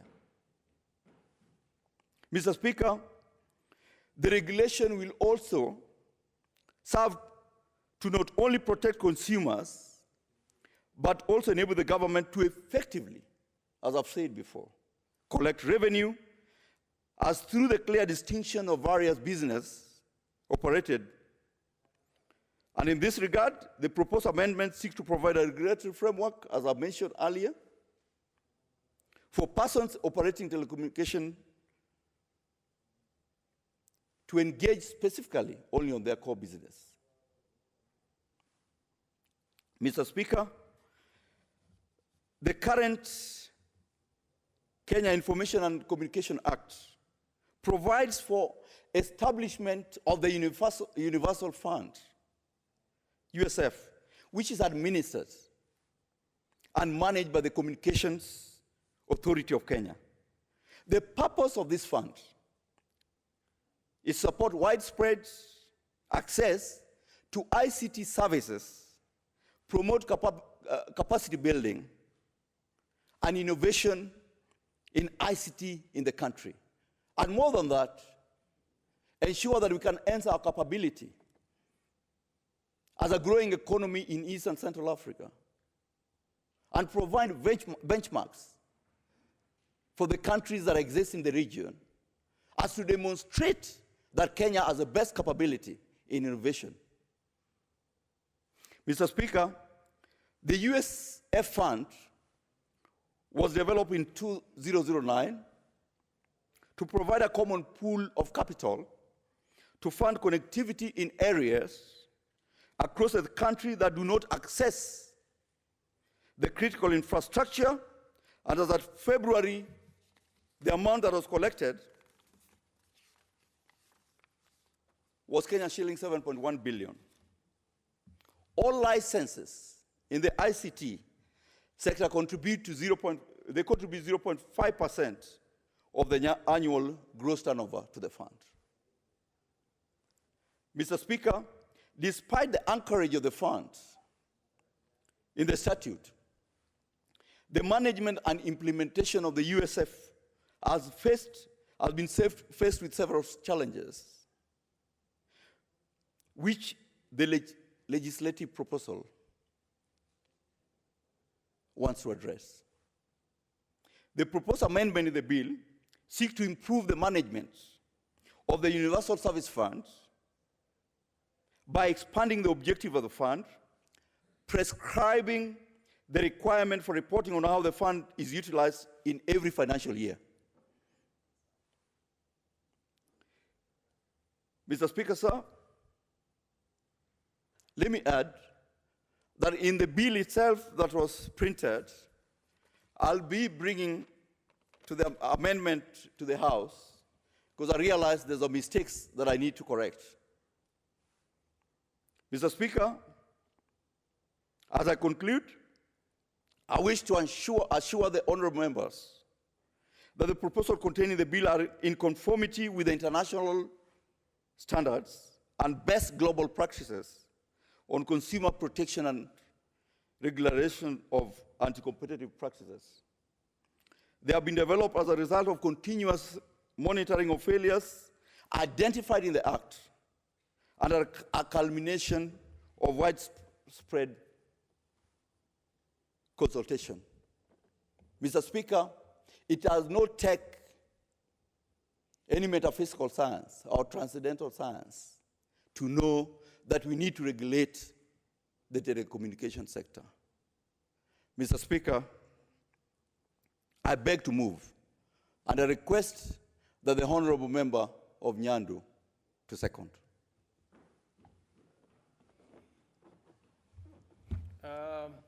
Who is seconding? The honorable member for Nyando, the honorable Jared Okello. Jared Okello, just if you could just pronounce yourself to that, because I think you will not be able to conclude that.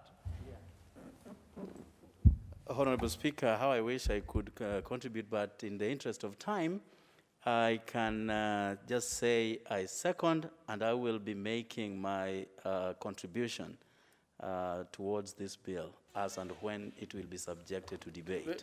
Well, you will have the seconder has 10 minutes. Yes. So in the interest of time, you shall obviously have the space and the time to speak to this. So you have not concluded your piece. I thank you. In the interest of time, you have taken 1 minute. Most obliged. So you will have, when this is scheduled back by the House Business Committee, you will have 9 minutes to finalize seconding. Thank you, Honorable Speaker.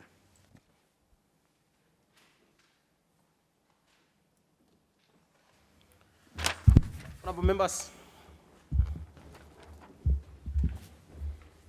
the time being 1 p.m., this House started adjourned until Thursday, 25th February 2021 at 2:30 p.m.